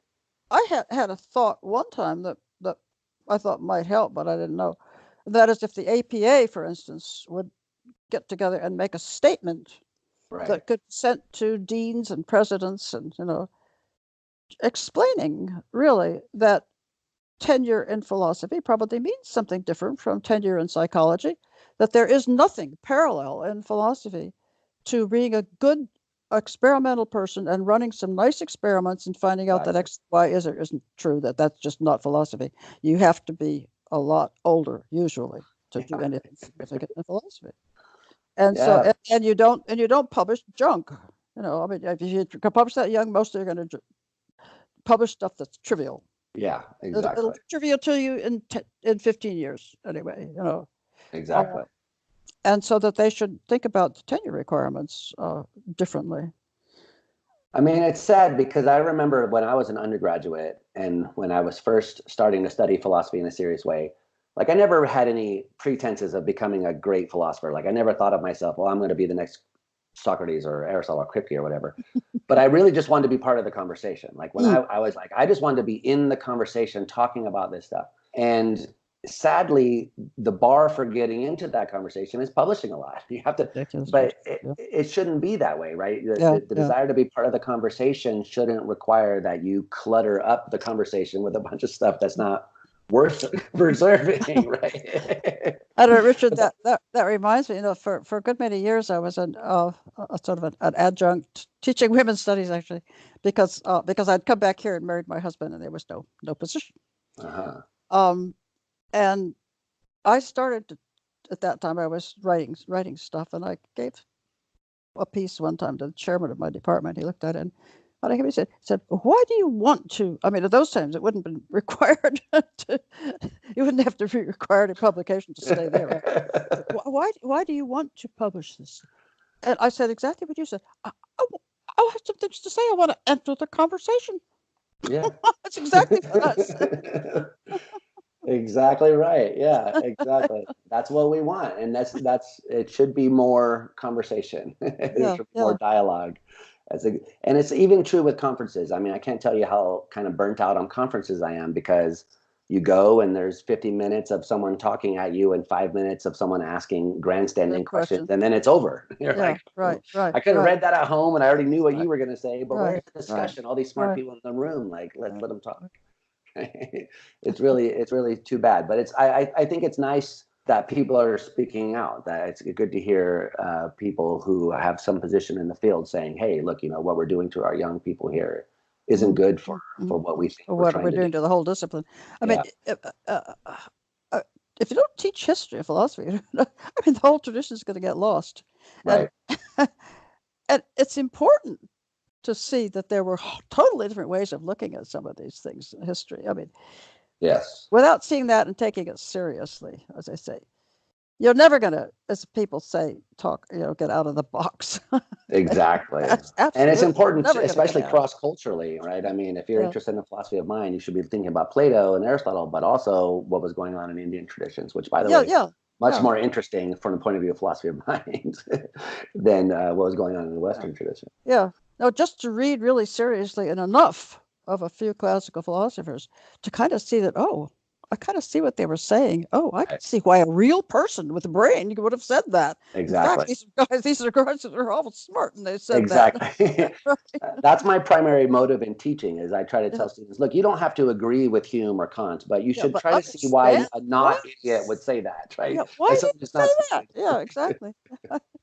And I learned that really, I think, I remember a class I had with you on, I forget what the name of the class was, but it was like philosophical analysis or concepts, or I don't know, but we read all the classic papers in analytic philosophy, Russell, Putnam, and all those guys.